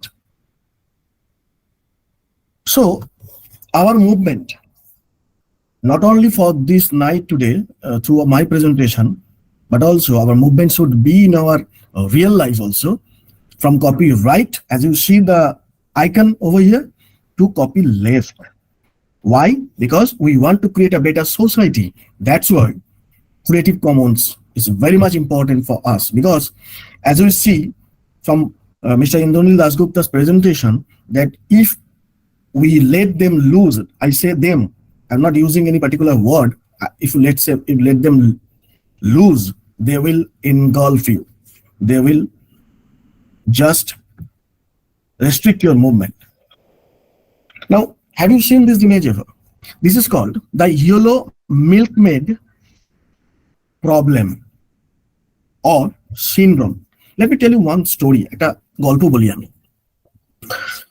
এই the Milkmaid হচ্ছে Dutch painter Johannes ভার্মেস বলে একজন famous painter ছিলেন। তার একটা famous, তিনি ওই house hold কোর্সের বিভিন্ন রকম ইমেজ, খুব পপুলার লোক ছিলেন। তো একজন এই মিল্কমেড পেন্টিংটা যতবার ইউজ হয়েছে, বারবার ধরে কেউ না কেউ এটাকে ডিজিটাইজ করে ইমেলে আপলোড করেছে, এবং রিচ মিউজিয়াম তারা যখন একটা সার্ভে করেছিল রিগার্ডিং দিস মিল্কমেড, তারা দেখে যে ইন্টারনেটে 10,000 কপিস অ্যাভেলেবেল আছে, এবং maximum copies due to low resolution yellowish. ফলে মজার বিষয়টা হচ্ছে, যখন তারা নিজেদের কোনো কপি, মানে তাদের একটা পোস্ট কার্ড আছে যেটা তারা বিক্রি করে, এই মিল্কমেড মিউজিয়াম থেকে বিক্রি হয় পোস্ট কার্ডে, সেই পোস্ট কার্ডের কপিটা কিন্তু অরিজিনাল এবং সেটা অত ইয়েলোইজ নয়, কিন্তু যারা এটা কিনতে যাচ্ছে তারা ভাবছে যে এই পোস্ট কার্ডের ইয়েলোইজ ব্যাপারটা না থাকার জন্য সেটা ফেক, মানে যেটা অরিজিনাল জাস্ট সেটাকে ফেক বানিয়ে দেওয়া হচ্ছে due to this yellowish problem, low resolution problem. সবাই সেটাকে ইউজ করছে, সবাই সেটাই আপলোড করছে, কন্টেন্ট ক্রিয়েট করে সোশ্যাল মিডিয়ায় দিচ্ছে, what ever the thing is. দেখা যাচ্ছে অরিজিনালটা ফেক হয়ে যাচ্ছে আর ফেকটা অরিজিনালের মতো অ্যাকসেপ্টেন্স পাচ্ছে। This syndrome is very much dangerous. That's why came the open metadata movement for GLAM. Creative Commons create one movement that is called open culture. ওই museum থেকে তখন কি করা হলো, ওপেন মেটাডেটা করা হলো, যাতে মেটাডেটাটা ইউজ করে সবাই অরিজিনালটাই সার্কুলেট করে, ফেকটা নয়, এবং সোসাইটির কাছে ফেক মেসেজ না যায়। That is Y open glam concept এসছে। গ্ল্যাম অ্যাজ ইউ নো, যারা আমাদের স্টুডেন্টস আছে তাদের জন্য বলে দিই, গ্ল্যাম হচ্ছে একটা অ্যাক্রোনিম। এটার ফুল ফর্ম হচ্ছে G for galleries, L for libraries, A for archives and M for museum. এই গ্ল্যামের যে ডেটা, মানে এই আর্কাইভের যে ডেটা আছে, যে কালচারাল হেরিটেজ সারা পৃথিবীতে আছে, তার ডেটাকে ওপেন করার যে মুভমেন্ট, সেটাকে বলা হয় ওপেন গ্ল্যাম মুভমেন্ট। এবং ক্রিয়েটিভ কমন্স এই ওপেন গ্ল্যাম কনসেপ্টে না দিয়ে they prefer to say open culture, that means open cultural heritage movement. Now, we have used the term Creative Commons. Actually, I have used so many times. Now, let's see what Creative Commons is. Creative Commons actually works with copyright. I mean, copyright agei bolechi. I will not read out this, as it is also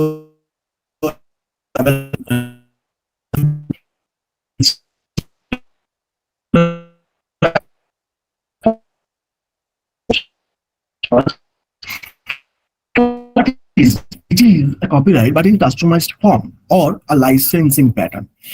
A license to allow copying, as you see, distributing, remixing, editing of a copyrighted work in a standardized form, as we see the copyleft resolutions. It is not. It is very important what it is not, because people have very misconception regarding Creative Commons. It is not a legal suite. It is not to give free and open access to any copyrighted content. It is a very myth that I will show in my next slide. An independent license it is, and is dependent on any public copyright license.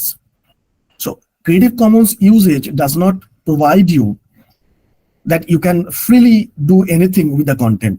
Actually, being content creator, you can be aware about your Creative Commons, or you can use your Creative Commons. মানে আমি যদি আমি content creator হই, তাহলে আমি creative কমন্সকে use করে তাকে control করে কি করে ইউজ করতে দেব, বা কিভাবে আমি দিতে চাইছি আমার কন্টেন্টটাকে ইউজ করতে, সেটাকে কন্ট্রোল করতে পারি। আর কন্টেন্ট ইউজার হিসেবে যদি আমি দেখি, তাহলে আমি ক্রিয়েটিভ কমন্সকে যদি না জানি, তাহলে আমি ভুল করে যদি কন্টেন্ট ইউজ করি, তাহলে আমার এগেইনস্ট লিগ্যাল অ্যাকশন হতে পারে। অথবা মোস্ট ইম্পর্টেন্টলি, আমি যে বেটার সোসাইটির দিকে যেতে চাইছি বাই শেয়ারিং আওয়ার কন্টেন্ট, সেটা হয়তো কোনো একটা জায়গায় আমার থেকেই ডিসরাপ্টেড হতে পারে। So creative Commons comes refuse to that, আমাদের একটা হেল্প হিসাবে আসতে পারে। সাম common myths about fair use.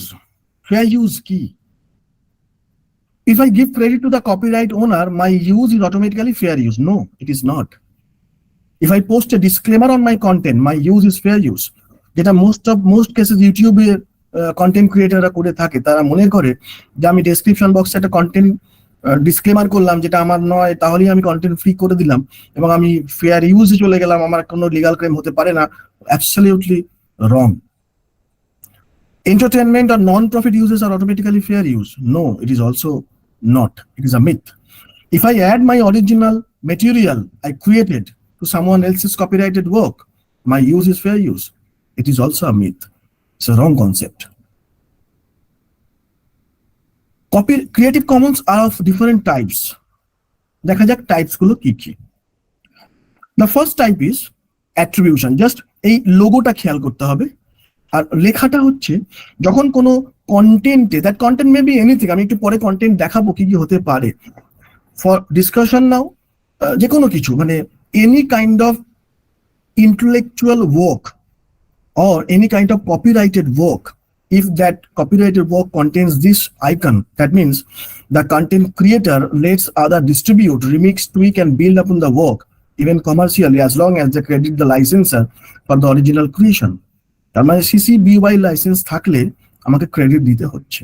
Next comes another Creative Commons license. This is license CC BY SA. SA means share alike. CC BY আমরা একটু complement করতে করতে যাই বিষয়টা, যে CC BY আমরা দেখলাম কিভাবে আমি CC BY ইউজ করব। Now what is share alike? Share alike মানে হচ্ছে let others distribute, remix, tweak, build upon the work even commercially, and new creation of licensor would license the same eventually. New creation আমি ওখান থেকে করতে পারি। অর্থাৎ আমি যদি বিইং কন্টেন্ট ক্রিয়েটার আমার ডিজিটাল জার্নিতে what ever the platform is, social media হতে পারে, আমি কোনো নিজের ওয়েবসাইট করতে পারি, সেখানে যদি আমি আমার কন্টেন্টকে CC/BY/S এর মধ্যে দিই, তার মানে আমি চাইছি কি সেটা clear. So being user of that website or being user of that content on social media or other platforms, আমি যদি এই বিষয়টা জেনে থাকি তাহলে আমি জানবো যে অথর আমাকে কি কি রাইটস দিচ্ছে ইউজ করার জন্য। ইন ফিউচার কোনো লিগাল প্রসিডিংসে হ্যাপা যদি আমাকে না পোহাতে হয় তাহলে এটা অবশ্যই জেনে রাখা দরকার। Next comes CC/BY/NC। CC/BY টা আমরা আগেই দেখেছি, নো কমার্শিয়াল পারপাস স্ট্রিক্টলি, অর্থাৎ NC মানে নন কমার্শিয়াল।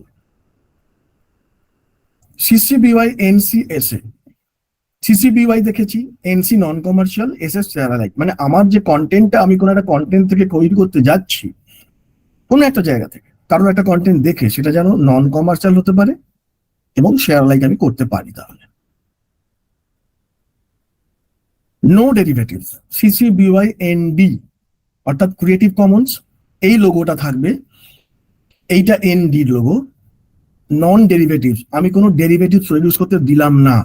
দেখা গেল যে আমি এই CC/BY/ND দিয়ে একটা এক্সাম্পল দিচ্ছি, আমি এটা ছবি তুলেছি, সেটা ফেসবুকে আপলোড করেছি বা সোশ্যাল মিডিয়া আপলোড করেছি উইথ দিস কন্টেন্ট লাইসেন্স, বা আমি কোনো একটা প্ল্যাটফর্মে আপলোড করেছি উইথ BY/ND মানে নন ডেরিভেটিভ, কিন্তু আমার ওই জিনিসটাই কেউ একজন নিয়ে, সে ফর এক্সাম্পল আমি কিছুক্ষণ আগে যে দ্য ইয়েলো মিল্কমেট এক্সাম্পল দিলাম, ইয়েলো মিল্কমেট মানে হচ্ছে আমি ওটা কোনো একটা জায়গায় দেখে তাকে ডিজিটালি ছবি তুলে কোনো একটা জায়গায় শেয়ার করলাম, যদি ওটা ND-র মধ্যে থাকতো তাহলে আমি নন ডেরিভেটিভ অপশনে চলে গেলাম, তার মানে কিন্তু আমি ক্রিমিনাল অফেন্স করলাম, আমার এগেইনস্ট লিগ্যাল প্রসিডিং আসতে পারে।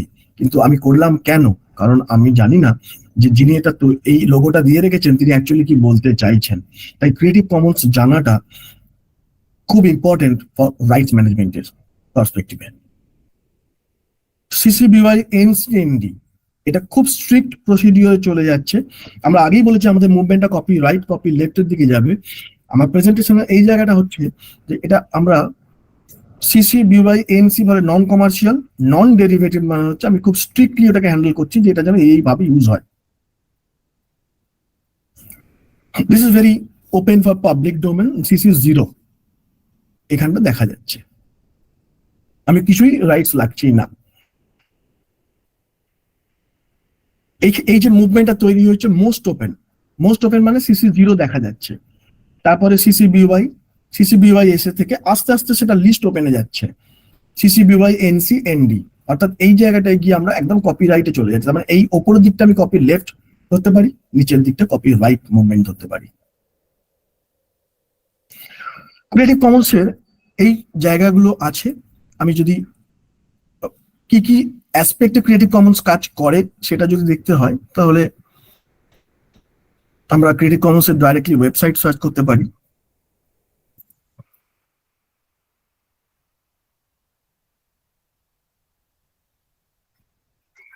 They have very fine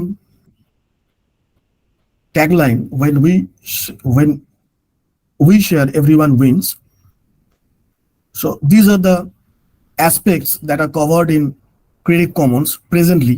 Creative Commons এখন আজকে এই বছরে 20 years সেলিব্রেট করছে। So for their legacy for 20 years, 2 billion works counting explore these featured Creative Commons license resources. এখানে কি কি আছে? Educational material, photo, music. তো আমরা যে অফেন এই ধরনের ক্লেমের মধ্যে পড়ি because we don't know about creative commons and we don't use content that are available under creative commons. দেখতে হবে আমাকে কি লাইসেন্সিং এর থ্রু দিয়ে আমাকে দেওয়া হচ্ছে, because we want a better society where everyone knows about their limitations and respect content creators' wishes. Scientific research, 3D model. Well, this is the website that you can see. You can explore it on your own. Okay, because time is very limited, let's get back to my presentation.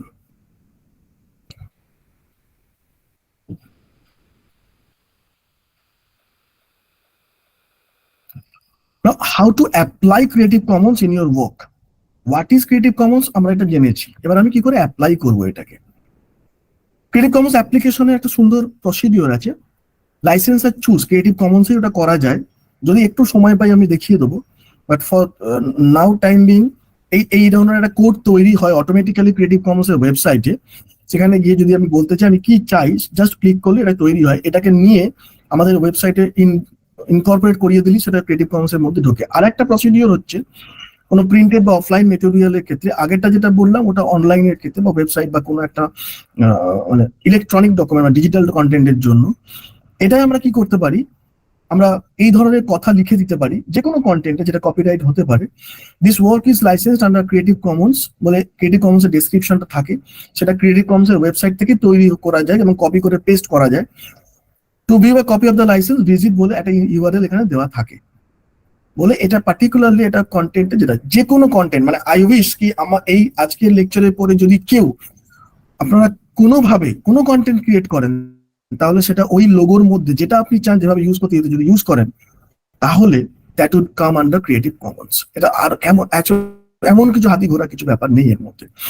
এইটা একটা example দিয়েছি আমি যে কিভাবে creative Commons হচ্ছে, এবং আমি এটা দোয়াজ থেকে নিয়েছিলাম, directory of open access journals. এটা একটা পেপার আছে, সরি আমার নিজের পেপার এবং স্যারের পেপার দেওয়া আছে, তাই এটা 2013-তে সিসিবিওয়াই তৈরি মানে করে করা হয়েছিল। জাস্ট অন্য অনেক এক্সাম্পল পাবেন, আমারটা হাতের কাছে ছিল তাই আমি দিয়েছি। How to search content, that is very important. প্রশ্নটা হচ্ছে যে আমি তো ক্রিয়েটিভ কমন্স জানলাম, আমি ক্রিয়েটিভ কমন্স বুঝলাম, কিন্তু অ্যাপ্লাইও করলাম। আমি এবার আমার মেটেরিয়ালে আমার প্রয়োজনে, আপনারা তো অনেকেই আমাদের এখানে যারা রিলস বানায়, ছবি তুলছে, সব থেকে ইম্পর্টেন্ট হচ্ছে কোনো একটা প্রজেক্টের ওয়ার্কের জন্য বা কিছু একটা প্রয়োজন আমরা সোজা গিয়ে গুগলে টাইপ করে দিলাম যে ওটা লাগবে, ইমেজটা আমি ডাউনলোড করে নিলাম। কিন্তু এটা কি আমরা দেখেছি যে গুগলের প্রত্যেকটা ইমেজের নিচে লেখা থাকে the content may be subject to copyright, visit licence বা ভিজিট ওয়েবসাইট। তাহলে এই ঝামেলা থেকে মুক্তির জন্য আমরা কোথায় যেতে পারি? ক্রিয়েটিভ কমন্স সার্চ করতে পারি। কিভাবে সার্চ করবো আমরা? সার্চিং এর অপশন হচ্ছে এইটা, search.creativecommons.org। এটা কিভাবে সার্চ হয় আমি একটু সার্চটা দেখাচ্ছি। Whenever you need anything, this is the website Creative Commons. Yes, this is the URL search.creativecommons.org. Whatever you need, আমি ওই ইমেজটা দিয়ে সার্চ করি, the milkmaid, সার্চ ইট। আমি সার্চ স্পেসিফাই করতে পারি আমি কোথা থেকে সার্চ করতে চাই, অথবা আমি ডাইরেক্টলি সার্চ করতে চাই। Yes, all the content under Creative Commons only, it will come in this way, as you see. Here you see the different licenses. What kind of licenses are there? কি licensing এর উপর আমি search করতে চাই, আমি only public domain করতে চাই, আমি using filter through Creative Commons. It's a fantastic search of Creative Commons, no? So this is the procedure that we see Creative Commons. এবং Creative Commons এ কি কি আছে? You see, this is music, Flickr, data from European, Google Web. Google Web মানে it will show only those content that are from Creative Commons or that are licensed with Creative Commons. Image, 3D model, what is not there? Just see. যে 200 crore content আমরা দেখলাম ওয়েবসাইটে, সেটারই এটা search option তৈরি করে দিয়েছে এখানে। You can explore it on your own. It's a fantastic search platform. Let's get back to the presentation.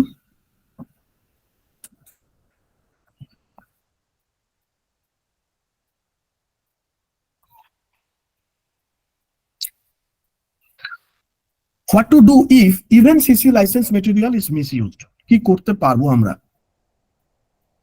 You can contact the person personally who does so and ask to remove the content, or you can approach to a lawyer. List is available on Creative Commons website. and file suit against him on the ground of copyright infringement. কিছু example দিয়েছি আমি creative Commons এর বিভিন্ন website, একটা ইউটিউবে দেখা যাচ্ছে creative Commons লাইসেন্সের মধ্যে থাকে। এটা একটু ভালনারেবল জায়গা তৈরি হয়, কারণ ইউটিউবে অনেকেই জানে না যে ক্রিয়েটিভ কমন্স লাইসেন্সের মধ্যে থাকলে তবে আমি সেটা ইউজ করতে পারবো। আর একটা ইউটিউব লাইসেন্স দেয়, সেটা হচ্ছে স্ট্যান্ডার্ড ইউটিউব লাইসেন্স। তো when using YouTube content, you must know what kind of licensing are there. Wiki products এগুলো সব, সমস্ত প্রোডাক্টস উইকির and comes under Creative Commons licenses. দোয়াজ দুই ধরনের ক্রিয়েটিভ কমন্স ইউজ করে, এটা জাস্ট আমি 15-20 দিন আগে আমার নেওয়া। As you see, content on this site is licensed under Creative Commons attribution. এই যে আমি আগের এক্সাম্পলটা দেখাচ্ছিলাম কিভাবে অ্যাট্রিবিউশন করতে হয়, দিস ইজ দ্য প্রসিডিউর। এরকম লিখে দিলেই কিন্তু ওটা ক্রিয়েটিভ কমন্স এর মধ্যে চলে এলো, এবং এই ক্রিয়েটিভ কমন্স এর প্রসিডিউরটা কিন্তু ওখান থেকেই তৈরি করা যায়, ক্রিয়েটিভ কমন্স এর ওয়েবসাইট থেকে। আমি পরে দেখাচ্ছি। It is a fantastic example of Bengal patachitra. আমি এই জন্য এটাকে রেখেছি যে অ্যাকচুয়ালি এরা, আমরা তো অলওয়েজ একাডেমিক কন্টেন্ট নিয়ে কথা বলি, কিন্তু বাংলার পটচিত্র, যে পটচিত্র আমি ইস্ট মিদনাপুরের নবগ্রাম বলে একটি জায়গা আছে, সেখানে গিয়েছিলাম আমি পার্সোনালি। তাদের হঠাৎ করে দেখি যে তারা এই কন্টেন্ট ইউজ করছে। কিভাবে ইউজ করছে তারা, লেটস সি।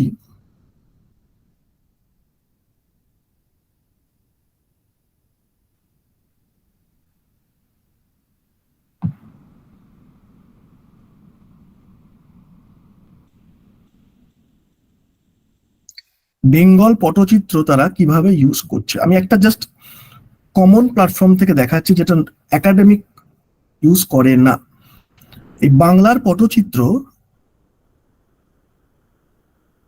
ফাইন ওয়েবসাইট ওদের, এবং এখানে বহু এই মহিলারা যারা আছে তারা পটচিত্র বানায় এবং তারা একটা পারফরমেন্স করে। এই পটচিত্র হচ্ছে stories of patachitra painting are narrated through songs compose by the artist call patuas. পটুয়ারা তাদের একটা সং তৈরি করে রিগার্ডিং দ্যাট পটচিত্র, তারপরে চিত্রটা বানায়। আগে একটা দেবদেবী নিয়ে কিছু একটা গান বাঁধে, সেই গানটা এবং সেই পটচিত্রটা কিভাবে তারা ক্রিয়েটিভ কমন্স এর মধ্যে নিয়ে আসছে।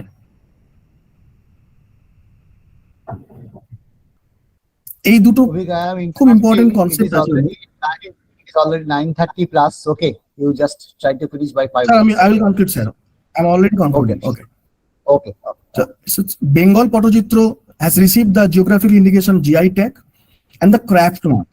Again, they are using this, all content is made. That means it has একটা loophole আছে। পটচিত্র ইটসেলফ কিন্তু ক্রিয়েটিভ কমন্স এর মধ্যে আনা যায়। ওরা যেটা মানে ওয়েবসাইট থেকে যেটা করেছে সেটা হচ্ছে ওয়েবসাইটের কন্টেন্টটাকে সিসি মধ্যে এনেছে। So maybe they will think of something else. Now just come back to the presentation as I'm already concluding that. He is a person, Aaron Swartz, যে গারিলা ওয়ার করেছিল, যে ওপেন মুভমেন্ট তৈরি করার দিকে গিয়েছিল এবং এই ক্রিয়েটিভ কমন্স, এবং মাত্র 27 বছর বয়সে সে মারা যায়। So it's a legacy. Creative Commons তৈরি করার পিছনে তার হাত ছিল। Yes, I'm concluding with this. I'm available on Twitter and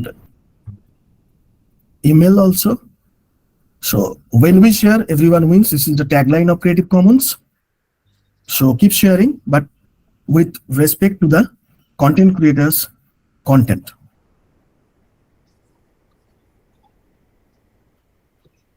Yes, I'm done. Thank you. Okay, thank you, Avik. I know that your personal liking is Creative Commons, so you enlightened beautifully the idea of Creative Commons and so some issues of fair use, etc. So we are thankful to you for your presentation. So, Autodon, do you have any questions? I received one question through Ovijit Noskar, and the question is for Indranil Babu.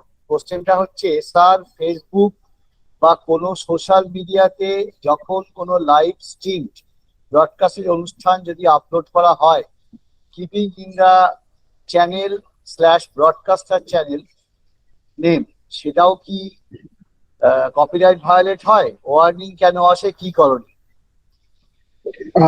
হ্যাঁ, সেটাতে copyright violet হয়। In fact সমস্যাটা অন্য জায়গা থেকে, যেটা আপনারা যারা এই লকডাউনের সময় থেকে অনলাইন ক্লাস বা ইউটিউবে আপলোড করেছেন, একটা খুব কমন প্রবলেম যেটা যেটা ঘটতো, যে কলেজের কোনো একটা ফাংশন বা ইউনিভার্সিটির কোনো একটা ফাংশন ইউনিভার্সিটি বা কলেজের নিজের অফিসিয়াল চ্যানেল থেকে সেটা আপলোড হওয়ার কথা, কিন্তু অডিয়েন্স থেকে কেউ রেকর্ড করেছেন, রেকর্ড করে মানে উৎসাহের চোটে আগে আপলোড করে দিয়েছে। এবার ইউটিউব তো জানে না যে ওটা অ্যাকচুয়ালি মানে উদয়ন ভট্টাচার্য উনি চার্জে আছেন না আমি চার্জে আছি। আমি যদি আজকে এটাকে আগে আপলোড করে দিই, I basically become the de facto content owner, কারণ এই কন্টেন্টটা আসেনি। এবার আপনি যখন করতে যাবেন আপনি পাচ্ছেন অন্যদিকে ওই কন্টেন্ট আইডি ক্লেম। এই এই সেই কারণে অনেক অনেক জায়গাতেই মানে আজকাল প্রোগ্রাম যারা অর্গানাইজ করেন বলেন কেউ ফটো তুলবেন না, কেউ ভিডিও তুলবেন না, আপনারা ফটো পেয়ে যাবেন, আমাদের অফিসিয়াল ফটোগ্রাফার বা ভিডিওগ্রাফার আপনাদেরকে শেয়ার করে দেওয়া হবে, কিন্তু আপনারা তুলবেন না বা আপলোড করবেন না। এটা আজকাল অনেক জায়গায় বলতে বাধ্য হচ্ছে আমরা। তো ইয়েস, ভায়োলেট হয়।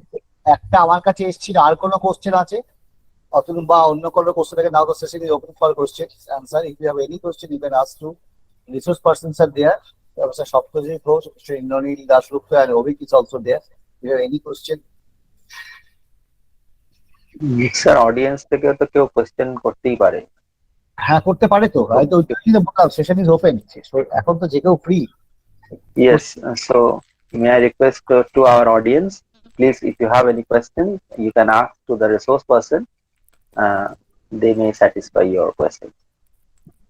Anybody, please.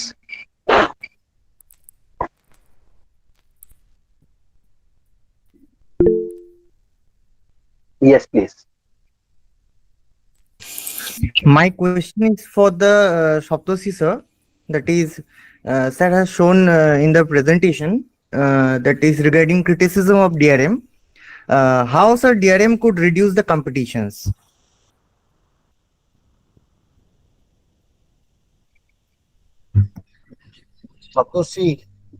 সপ্তর্ষি আছে তো? সপ্তর্ষি ছিল, সপ্তর্ষি কোথায় গেল?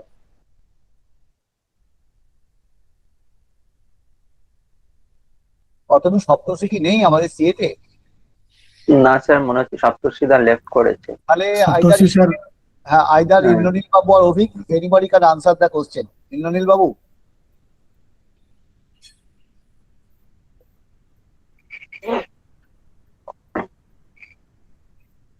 ইন্দ্রনীল বাবু, তাহলে Avik, if you can answer the question. Niladri আর একবার কোশ্চেনটা কর।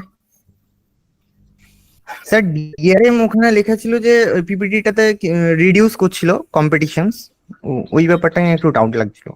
কি মানে কন্টেন্ট রিডিউস করছে, ক্রিয়েটরকে কন্টেন্ট প্রোভাইড করতে কোন পোরশনটা? Hello. সেই জন্য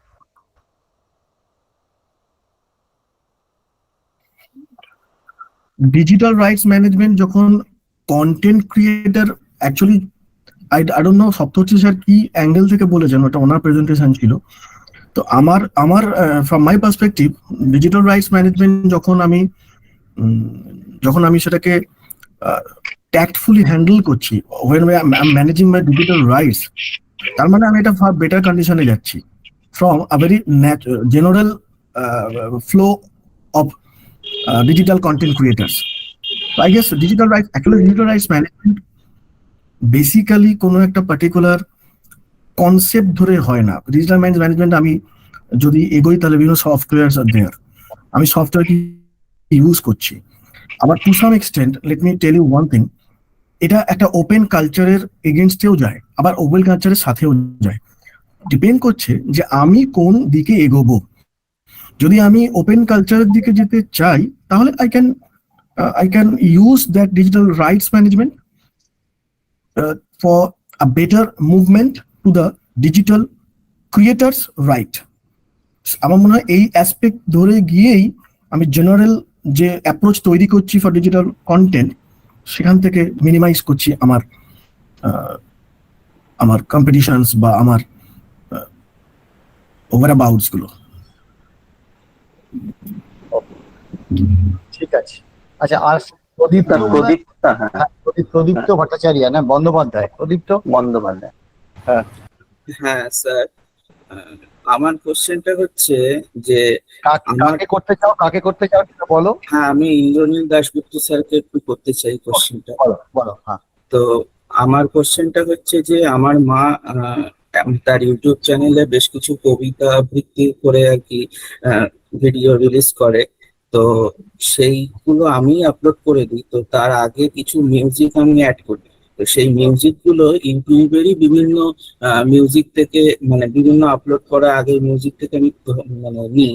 তো সেই মিউজিক গুলো তো লেখা থাকে যে আমি মনে করুন বিভিন্ন বাঁশির সুর বা কোনো বেহালার আওয়াজ, তো সেগুলোতে কপিরাইট ফ্রি বলে লেখা থাকে আর কি কন্টেন্টে। তো সেই মিউজিক গুলো আমি যখন ব্যবহার করি, তো সেইগুলো কি কপিরাইট ফ্রির আওতায় থাকে নাকি কোনো কপিরাইটের মধ্যেই আমি পড়ে যাই? এখানে আমি বলবো যে, এই কোয়েশ্চেনটার আমার থেকেও বেটার উত্তর কিন্তু অভিক দিতে পারবেন, মানে একদম অভিকের ডোমেনের কোয়েশ্চেন এটা। হ্যাঁ স্যার। Yes, আমি তাই ভাবছিলাম যে এটা আমিও বলতে পারবো, কিছুটা হেল্প করতে পারবো।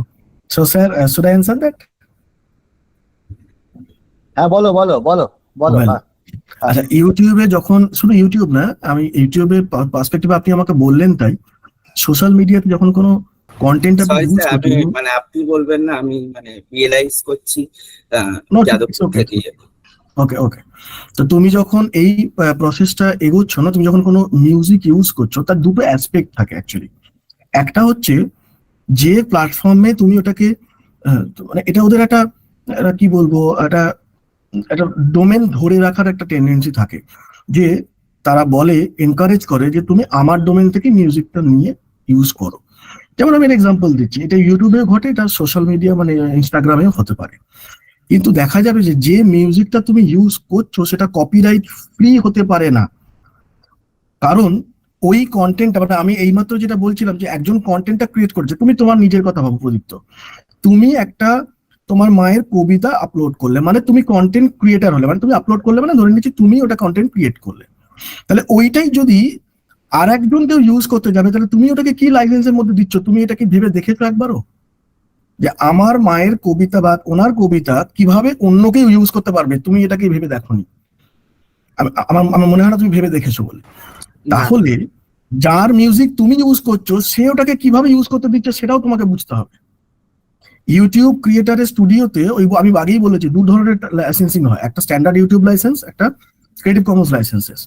তো আমি শিওর যে কন্টেন্ট তুমি কথা বলছো সেটা ক্রিয়েটিভ কমন্স এর মধ্যে, কপিরাইট ফ্রি মানে ক্রিয়েটিভ কমন্স এর সিসি লাইসেন্স লেখা থাকবে। সিসি লাইসেন্স যখনই লেখা থাকবে না, just visit that particular licensing website, সেখানে বলা আছে তুমি সিসি ডিওয়াই করতে পারবে, সিসি এসএ করতে পারবে, না সিসি এনসিএনডি করতে পারবে, কি what ever the thing is. তো এইটা যদি তুমি জেনে ইউজ করেছো না, তাহলে তুমি কিন্তু এটা প্রবলেম পাবে না। যেমন আমি একটা এক্সাম্পল দিচ্ছি, অনেক সময় এরকম হয় যে ডাইরেক্টলি স্ট্রাইক করে না মিউজিকে। আমারই ক্ষেত্রে, আমারও চ্যানেল আছে, আমিও বলে দিচ্ছি ওটা, এই যে আমার ক্ষেত্রে হয়েছে, আমি একটা মিউজিক ইউজ করেছি, আমাকে কপিরাইট ক্লেম করেছে ওরা, কিন্তু চ্যানেলে কোনো রিফ্লেক্ট করেনি, কারণ ওরা বলছে যে কপিরাইট ক্লেম হয়েছে কিন্তু আপনি ওটাকে ইউজ করতে পারেন, কারণ যিনি এটাকে আপলোড করেছেন, যার আপনি মিউজিক নিয়েছেন, তিনি ওটা ক্রিয়েটিভ কমন্সে আপনাকে ইউজ করতে দিয়েছে, বাট ইট ইজ কপিরাইটেড, মানে আপনাকে মনে করিয়ে দিল এটা কপিরাইটেড। তো এইভাবেই বিষয়টা এগোয়। আমার মনে হয় প্রদীপ্ত আমি অ্যান্সার করতে পেরেছি তোমার ইয়েস স্যার, ইয়েস query টা। Thank you. ঠিক আছে, ভেরি গুড। আচ্ছা, আর কেউ আছে? অর্ণব দাস, বলো। হ্যালো স্যার, আমি অডিবল? কার কোশ্চেন সেটা আগে বলো, তারপরে কোশ্চেন বলো। স্যার আমি সপ্তর্ষি স্যারকে কোশ্চেনটা করতে চাই। বলো। স্যার বলছি, আপনার একটা স্লাইডে লেখা ছিল যে মানে ডিআরএম কি করে মানে পার্সোনাল হেলথটাকে কি করে প্রোটেক্ট করছে, ওই ব্যাপারটা যদি একটু ক্লিয়ার করে বলে দিতেন।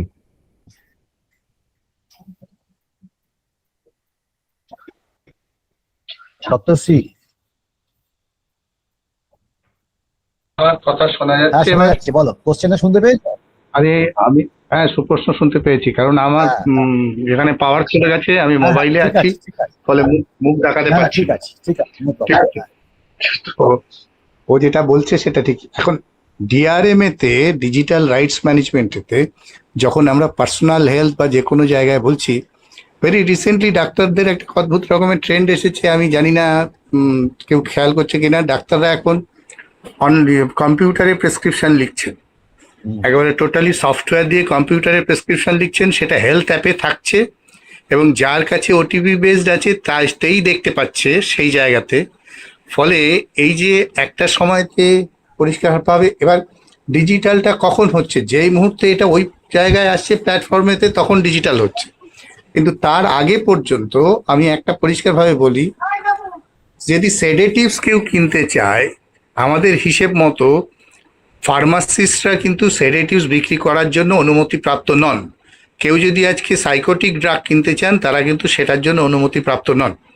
এইবারেতে পেপার প্রেসক্রিপশনেতে এটা হচ্ছে অনেক সময়তে ডেটটাকে ইনফ্রিঞ্জ করে ওপরে ডেটটাকে মুছে দিয়ে বা ডেটটাকে চাপা দিয়ে অনেক সময়তেই সেই ওষুধটা কেনা হচ্ছে।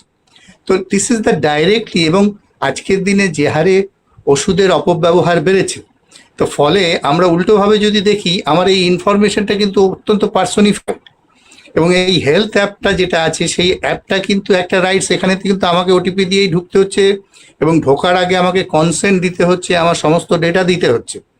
তো প্র্যাকটিক্যালি স্পিকিং আমি এটাকে রিভার্স ইঞ্জিনিয়ারিও করতে পারছি না, কিন্তু আমার ডেটার জায়গাতে আমার দুটো সমস্যা, আমি কন্টেন্ট ইউজার হিসেবে তো ওইখানেতে প্রেসক্রিপশনটাতে আমার ভয় হচ্ছে যে এই সাইটটা কোনো সময় চলে যাবে কিনা, তাহলে আমার রাইটটা থাকছে কিনা। আর যারা করছেন তারা যেটা করছে, তারা আমাদের এই ডাক্তারদের সমস্ত ইনফরমেশন বা এই ধরনের, এটা একটা এক্সাম্পল বলছি, তাতে তাদের সুবিধে হচ্ছে তারা যে এই সাপোর্টটা করছেন এটা মেডিসিনাল ইন্ডাস্ট্রিকে তারা বিক্রি করলে পরে, মানে সার্ভে আমরা যে সময় করি এক্ষেত্রে গোটাটাতেই একটা সার্ভে হচ্ছে। ইভেন আজকের দিনে যেই মুহূর্তে এআই দিয়ে সবচেয়ে বেশি মেডিসিন ফিল্ডেতে কাজ হচ্ছে, that is what the data collection. এই যেমন ভেরি রিসেন্টলি আমি একটা এক্সাম্পল বলি, আমাকে একজন আমার ছাত্রী ডিপার্টমেন্টের বলেছিল যে ক্যান্সার আক্রান্ত যারা, তাদের ইনফরমেশন নিডটা কি সেইটা জানার ব্যাপারে একটা স্টাডি করা। আমরা পিছিয়ে এসেছি এ কারণেই, যারা ক্যান্সার আক্রান্ত শিলিগুড়িতে এরকম কোনো জায়গা নেই তাদের কোনো ডেটাবেস তৈরি আছে, অর্ধেক জায়গাতে আছে সেগুলো প্রাইভেট হাসপাতাল, তাদের কাছে শত চাইলেও তারা তাদের ডেটা দেবে না। আর এই স্টাডিটা ফিজিবল না এ কারণেই, প্রত্যেক বাড়িতে ঘুরে ঘুরে যে পেশেন্ট তাকে গিয়ে যদি আমি জিজ্ঞাসা করি তাতে বাড়ির লোকও অসুবিধায় পড়বেন, তিনি আর রাজি হবেন কিনা সেটা অসুবিধা। তো ফলে পাবলিক হসপিটাল ছাড়া আমার কাছে এই ডেটা রিট্রিভের কোনো উপায় নেই। ফলে আমার এই জায়গায় ক্যান্সারগুলো কি ধরনের কি রকম এটা গোটাটাই কিন্তু আমরা ডাক্তাররা যেভাবে বলছেন সেই হিসেবেতে আমাদের ব্যাখ্যা করতে হচ্ছে। ফলে হেলথের যে পার্সপেক্টিভ থেকে, এবং ধীরে ধীরে আসছে রোবোটিক সার্জারি, আমি করবো কি করব না, আমি হিউম্যান হ্যান্ডকে বিশ্বাস করব না একটা মেশিন হ্যান্ডকে বিশ্বাস করব। এই মেশিনটা যেটা যার যে প্রোগ্রাম তার মধ্যে লোড করা আছে সেই প্রোগ্রামটা কতটা এফিসিয়েন্ট আমার গোটা জায়গাটা ব্যবহার করার জন্য, এই গোটাটা সিদ্ধান্ত আমাকেই নিতে। ফলে এখন কিন্তু রাইটস ম্যানেজমেন্ট ডিজিটাল বলছি এই কারণেই, ওটাতে ইলেকট্রনিক্স কিন্তু সেটা চলছে তো একটা সফটওয়্যার দিয়ে, পার্সপেক্টিভটা আসছে সেই জায়গাতে। সপ্তর্ষি, আমি একটু সাপ্লিমেন্ট করি। আমার যেটা মনে হচ্ছে, কদিন আগে আমি একটা নোটিশ দেখলাম, এই যে প্রেসক্রিপশন, হ্যান্ড মেকিং প্রেসক্রিপশন বলে করতে বারণ করছে সামহাউ। এখন সব ডাক্তাররাই চাইছেন আগে এভাবে চলে। হ্যাঁ, এবং দেখবে বিভিন্ন অ্যাডভান্স কান্ট্রি গুলোতে কিন্তু প্রত্যেকের একটা ইন্ডিভিজুয়াল পার্সনের হেলথ কার্ড থাকে, সেখানে টোটাল যে medical history that should be recorded, by which one can, any doctor can know যে what are the medicine you have taken, what are the কি বলে এক্সপেরিমেন্ট ইউ হ্যাভ আন্ডারগন।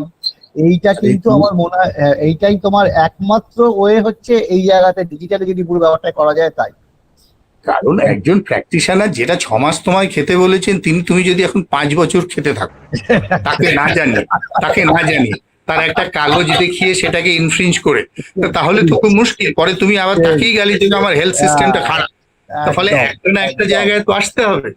এই জায়গা থেকে এবার এটা হচ্ছে, এবার কিভাবে ব্যবহার হচ্ছে সেই জায়গায় আমার কনসেন্ট, তাদের এগ্রিমেন্ট, সেটা হচ্ছে ইম্পর্টেন্ট। সে তো আমি যখন অপারেশন করতে যাই তা সেখানেও আমাকে এগ্রিমেন্ট করতে হয় একটা না একটা। এগ্রিমেন্ট ইজ সামথিং ডিফারেন্ট, যেটা হচ্ছে প্রত্যেকের স্বার্থটা সুরক্ষিত থাকছে কিনা, দ্যাট ইজ ইম্পর্টেন্ট। ঠিক, একদম। আচ্ছা, আর কারো কোশ্চেন আছে কিছু ভাই? আমাদের এবার শেষ করতে হবে, প্রায় 10টা বাজে করছে। সৌমেন কিছু বলবে? সৌমেন ফর ম্যানকাইন্ড, ও ম্যানকাইন্ডে কাজ করে না। হ্যাঁ, ও ওরকমই, ও তো আমাদের স্টুডেন্ট, ও email ID Soumen for mankind আছে। কি সৌমেন মন্ডল? না না, হ্যাঁ সে সৌমেন নয়, এ অন্য সৌমেন। হ্যাঁ বলো বলো। সৌমেন মন্ডল? আরে না না, এটা অন্য সৌমেন। ও তাও আমি হ্যাঁ ম্যানকাইন্ড দেখে ভাবছি ম্যানকাইন্ডে কাজ করে। না না স্যার, আমি সেরকম বলো কি কিছু না। করছেন আপনি? হ্যাঁ স্যার, আমি হ্যাঁ, ইন্দ্রনীল স্যারকে একটা প্রশ্ন করতে চাই যে একটা সাধারণ মানুষ সে যদি কোনো কন্টেন্ট তৈরি করে, সে এরকম ইউটিউবের মতো প্ল্যাটফর্মে যদি কোনো কিছু আপলোড করে, তাকেও তো কপিরাইট স্ট্রাইক করতে পারে। তো এই কপিরাইট স্ট্রাইক থেকে হয়তো এত সাধারণ লোক এত কিছু ভাবে জিনিসটাকে ডচ করতে পারবে না, এই কেসগুলোকে সে কি করবে, মানে সিম্পল ওয়েতে সে কি করবে? ইন্দ্রনীল বলার আগে আমি একটা জিনিস বলে নিই, মানুষ সাধারণ যে কন্টেন্ট ক্রিয়েট করছে সে সাধারণ বা অসাধারণের কোনো ব্যাপার নেই। সে যে কন্টেন্ট ক্রিয়েট করছে তার একটা রাইট, আর যে যেখানে জমাচ্ছে তার একটা রাইট। এবার ইন্দ্রনীল বলুন। হ্যাঁ, ব্যাপারটা হচ্ছে খুব সিম্পল। এটাতে 1 নম্বর ভয় পাওয়ার কিছু নেই। 2 নম্বর হচ্ছে যেটা নিয়ে আজকের পুরো সেশনের বক্তব্য, যে right, know your right, know your right, know your right. একটা জিনিসই উঠে এসেছে সবাইকার বক্তব্যে, নো ইয়োর রাইট। আমি আমার অধিকার না জানলে লোকজন মানে ছাগলে মুড়িয়ে যাওয়ার মতন অবস্থা করে দেবে আমাদের, বিশেষ করে ডিজিটাল যা সিচুয়েশন আসছে দিনকে দিন। সুতরাং এখানে যদি এরকম হয়, এবং হবেই, কারণ এগুলো কোনো ম্যানুয়াল ইন্টারভেনশন, এগুলো সব AI intervention, totally automated, totally robotic. এই যেমন সপ্তর্ষিতে বলেছে রোবোটিক সার্জন অপারেশন করবে কি করবে না, আমার তাতে কনসেন্ট থাকবে কি থাকবে না। কনসেন্ট যদি আমি না দিই, সে কনসেন্ট না দিলে কি আমার অপারেশন হবে না? ঠিক। তো এই একই রকম ভাবে আমাদের এগুলো বুঝতে হবে। যেটা অভিক বারবার বলেছেন সেটা হচ্ছে, আমাকে আমার যদি মিউজিক ইউজ করি, অডিও ট্র্যাক ইউজ করি, তাকে আমি ক্রিয়েটিভ কমন্স দিচ্ছি কিনা। আবার ক্রিয়েটিভ কমন্স ট্র্যাক ইউজ করে আমারটাকে আমি সেটাকে আবার লকডাউন করে দিয়ে সেটাকে ইউটিউব স্ট্যান্ডার্ড লাইসেন্স সঙ্গে মেশাচ্ছি কিনা। মানে পায়েস আর খিচুড়ি একসঙ্গে মিশে গেলে যে কাণ্ডটা হয়, কোনো তাতে না পাওয়া যাবে পায়েস, না পাওয়া যাবে খিচুড়ি। তো ওইটা করা যাবে না। আমরা যদি ক্রিয়েটিভ কমন্স কপি লেফটের দিকে যাই, আমাদের সেই দিকে থাকতে হবে। যদি কপি রাইটে থাকতে চাই তাহলে সেদিকে থাকতে হবে। মেশাতে গেলে খুব কেয়ারফুলি মেশাতে হবে এবং নিজের অধিকারটা জানতে হবে, এবং অধিকার ছাড়লে চলবে না। কারণ এরা পুরো গেমটাই হচ্ছে মানে হাজারটা লোককে স্ট্রাইক করবে, হাজারটা লোকের কন্টেন্টের উপরে নিজের অ্যাড চালিয়ে দেবে। একটা লোক হয়তো প্রোটেস্ট করবে, তাকে ছেড়ে দেবে। ঠিক, একদম। আমার যেটা মনে হয়েছে এই ইন্দ্রনীলের কথা থেকে, বারবার একটা অদ্ভুত সিন্ডিকেট রাজকালে তৈরি হয়েছে আর কি। একদমই একদম। তার ফলে হচ্ছে দেখবেন আমরা বারবারই শুনি যে বম্বে ফিল্ম মিনিস্ট্রিকে একদল লোক কন্ট্রোল করে, টালিগঞ্জে একদল লোক কন্ট্রোল করে। এই যে বেআইনি কন্ট্রোল করা, এইটা ডিজিটাল ওয়ার্ল্ডে আরো সোজা হয়ে গেছে। এতগুলো হটস্পট, এতগুলো লিঙ্কেজ, কোথায় কে বসে কন্ট্রোল করছে, এই যে এটা ইন্দ্রনীল বাবুর মতো এক্সপার্টরা খুঁজে বের করতে পারছেন। এটা একদম ঠিক কথা বলেছে আমাদের সৌমেন, যে সাধারণ লোকের পক্ষে এটা কিন্তু প্রায় দুষ্কর জানা। সেই কারণে আমরা যখন এই ডিসকাশন পর্ব আমাদের একদম ইনিশিয়াল স্টেজে ছিল, তখন আমাদের একটা ডিসকাশনে হচ্ছিল যে আমরা সত্যি সত্যি কোনো একটা প্রোটেক্টিভ গ্রুপ তৈরি করতে পারি কিনা, যতখানি লোককে প্রোটেকশন দেওয়া যায়। আমরা তো বড় কিছু করতে পারবো না। আমার মনে হয়েছে যে সেটা মানে হয়তো এর পরে আমরা চিন্তা ভাবনা করতে পারবো। আচ্ছা, রাখি কোনো কোশ্চেন করছে? রাখি স্যার, আমার ইন্দ্রনীল স্যারকে আমি কোয়েশ্চেনটা করতে চাই। বলো। হ্যাঁ, আমি এরকম ফেসবুকে যখন কিছু ভিডিওস দেখি, ধরুন একটা গেম শো একটা কোনো ইউটিউবাররা আপলোড করলো, সেম কন্টেন্ট, মানে আমরা তো অ্যাকচুয়াল মানে ইউটিউবে যেটা আপলোড করি ওটা তো আইডিয়াস, তো সেম কন্টেন্ট কিন্তু অন্য ভাবে অন্য পিপলরা আবার কিন্তু আপলোড করছে। কেউ হয়তো ধরুন গ্লাস নিয়ে গেমটা দেখাচ্ছে, কেউ হয়তো সেই সেম থট প্যাটার্ন বাটি নিয়ে দেখাচ্ছে গেম শোটা। তো তখন আইডিয়াসটা এক প্রকার চুরি করা হলো। তো এখানে কপিরাইটের কিন্তু আওতায় তারা আসছে না, তাদেরও কিন্তু ভিউজ সেম হচ্ছে, ব্লকও হচ্ছে না। তো এই বিষয়ে ক্লারিফাই করতে চাই, মানে ওটা কি হচ্ছে আদৌ? মানে আমি তো দেখতে পাই দুজনেরই ভিডিও দেখতে পাচ্ছি, মানে ব্লক তো হচ্ছে না। রাইট। এরকম ক্ষেত্রে ব্লক হবে না, কারণ এই যে কন্টেন্ট আইডি যেটা জেনারেট হয়, যেটা নিয়ে এত মারামারি কাটাকাটি, এটা পুরোপুরি এআই ড্রিভেন একটা সিস্টেম, কোনো হিউম্যান ইন্টারভেনশন থাকে না।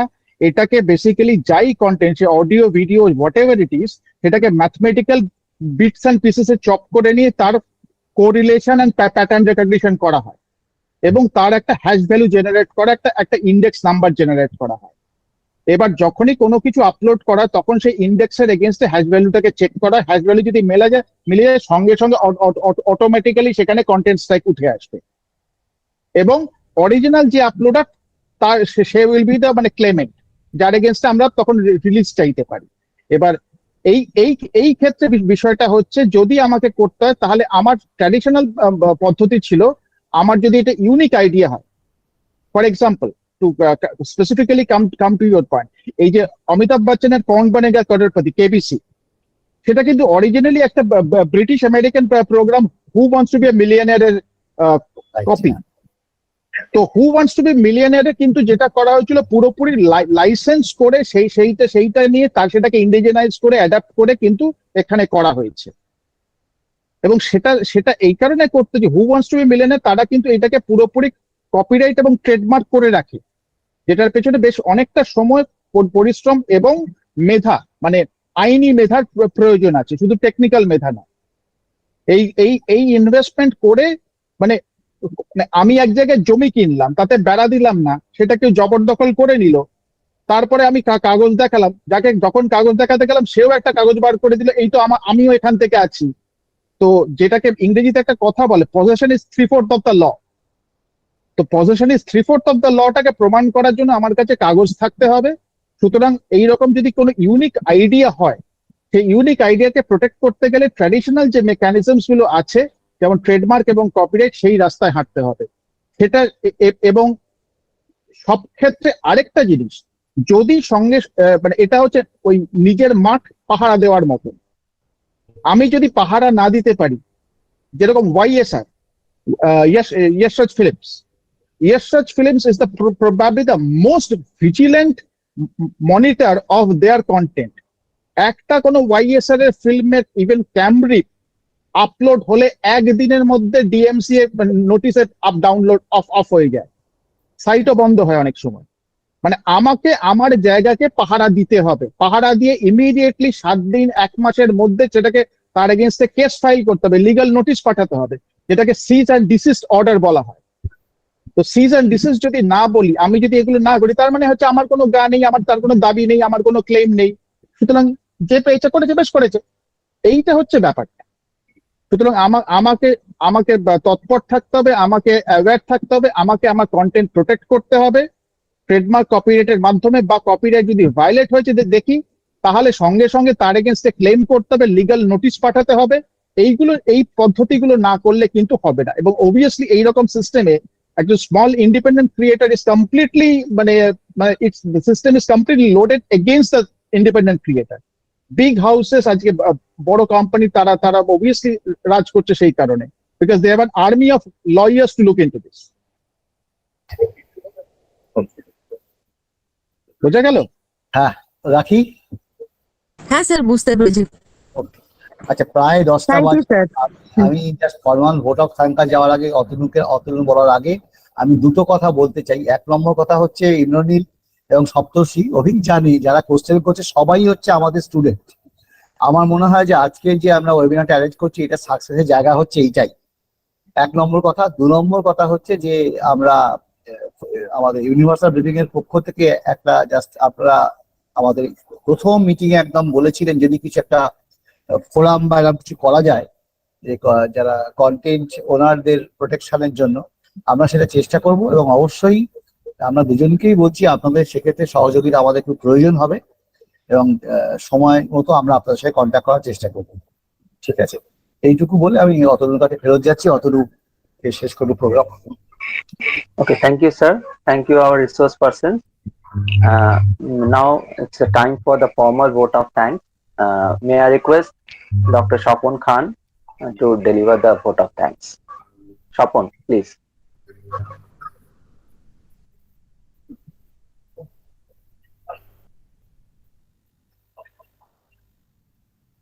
Thank you, Dr. Ghosh. Actually, I'm Dr. এটা যদি আমরা আলোচনাটা আরো টেনে মনে হয় এখনো ঘন্টা দিয়ে আলোচনা করা যাবে। প্রত্যেক আমার এটুকু বিশ্বাস যে এখনো পর্যন্ত তারা আছেন ওর প্রত্যেকের মনে একটা না একটা কোশ্চেন মারছেন, হয়তো বলতে পারছে একটাই কারণে একে সময়টা চলে গেছে আর হাতে সময় নেই সেভাবে। ও যথেষ্ট সাকসেসফুল এবং এর জন্য ফরওয়ার্ড ভোট অফ থ্যাঙ্কস আমি শুরু করব আপাতত। Thank you, Dr. Dash, to introduce me. I, Dr. Shobhan Khan, on behalf of Universal team, start the formal vote of thanks. The theme of the seminar draws the lesson from the fact that content are hard challenges in every aspect of their daily activities, such as like YouTube, etc. This international webinar has focused on all the significant issues to those problems and their care. First of all, now we express our Professor Dr. Udayan, President of the University of the Department of Library and Information Science, Jadavpur University, and the moderator of this webinar. His wholehearted support in each and every aspect of this webinar. He not only mentored us but provided with all active and guidance from time to time to organize this webinar. We express sincere thanks to Dr. Saptarshi, Ghosh, Librarian in Science, University of Bengal, for excellent on digital rights management and professional competence. Thank you, sir. Thank you again for your nice introduction and make me your time.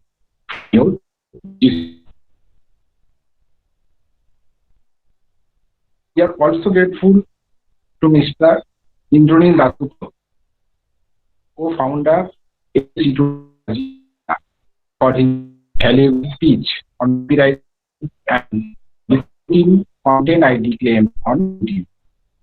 We are very thankful to Dr. Avik, Librarian, Dirozio Memorial College, the Assistant Secretary of the University, for his interesting speech on Creative Commons. We would like to thank to Dr. Librarian, Navaliganj Mahavidyalaya, and Joint Secretary of the University for his constant support this webinar. We are thankful to Dr.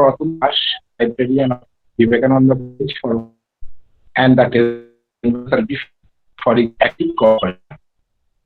We have a special to Mr. Technical Department of the University for hosting this webinar successfully.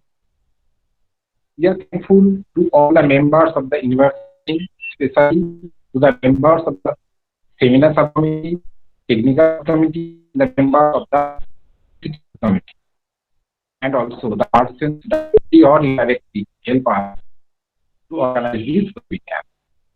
Also very good professional colleagues, friends, and other participants from different academic ranks who have joined this webinar.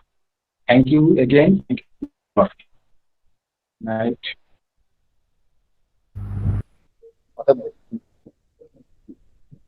Thank you, Shobhan. Sir, can we leave the meeting? একদম। তাহলে আমরা সবাইকে আবার ধন্যবাদ জানাচ্ছি। তাহলে আজকের মতো বাই বাই, গুড নাইট।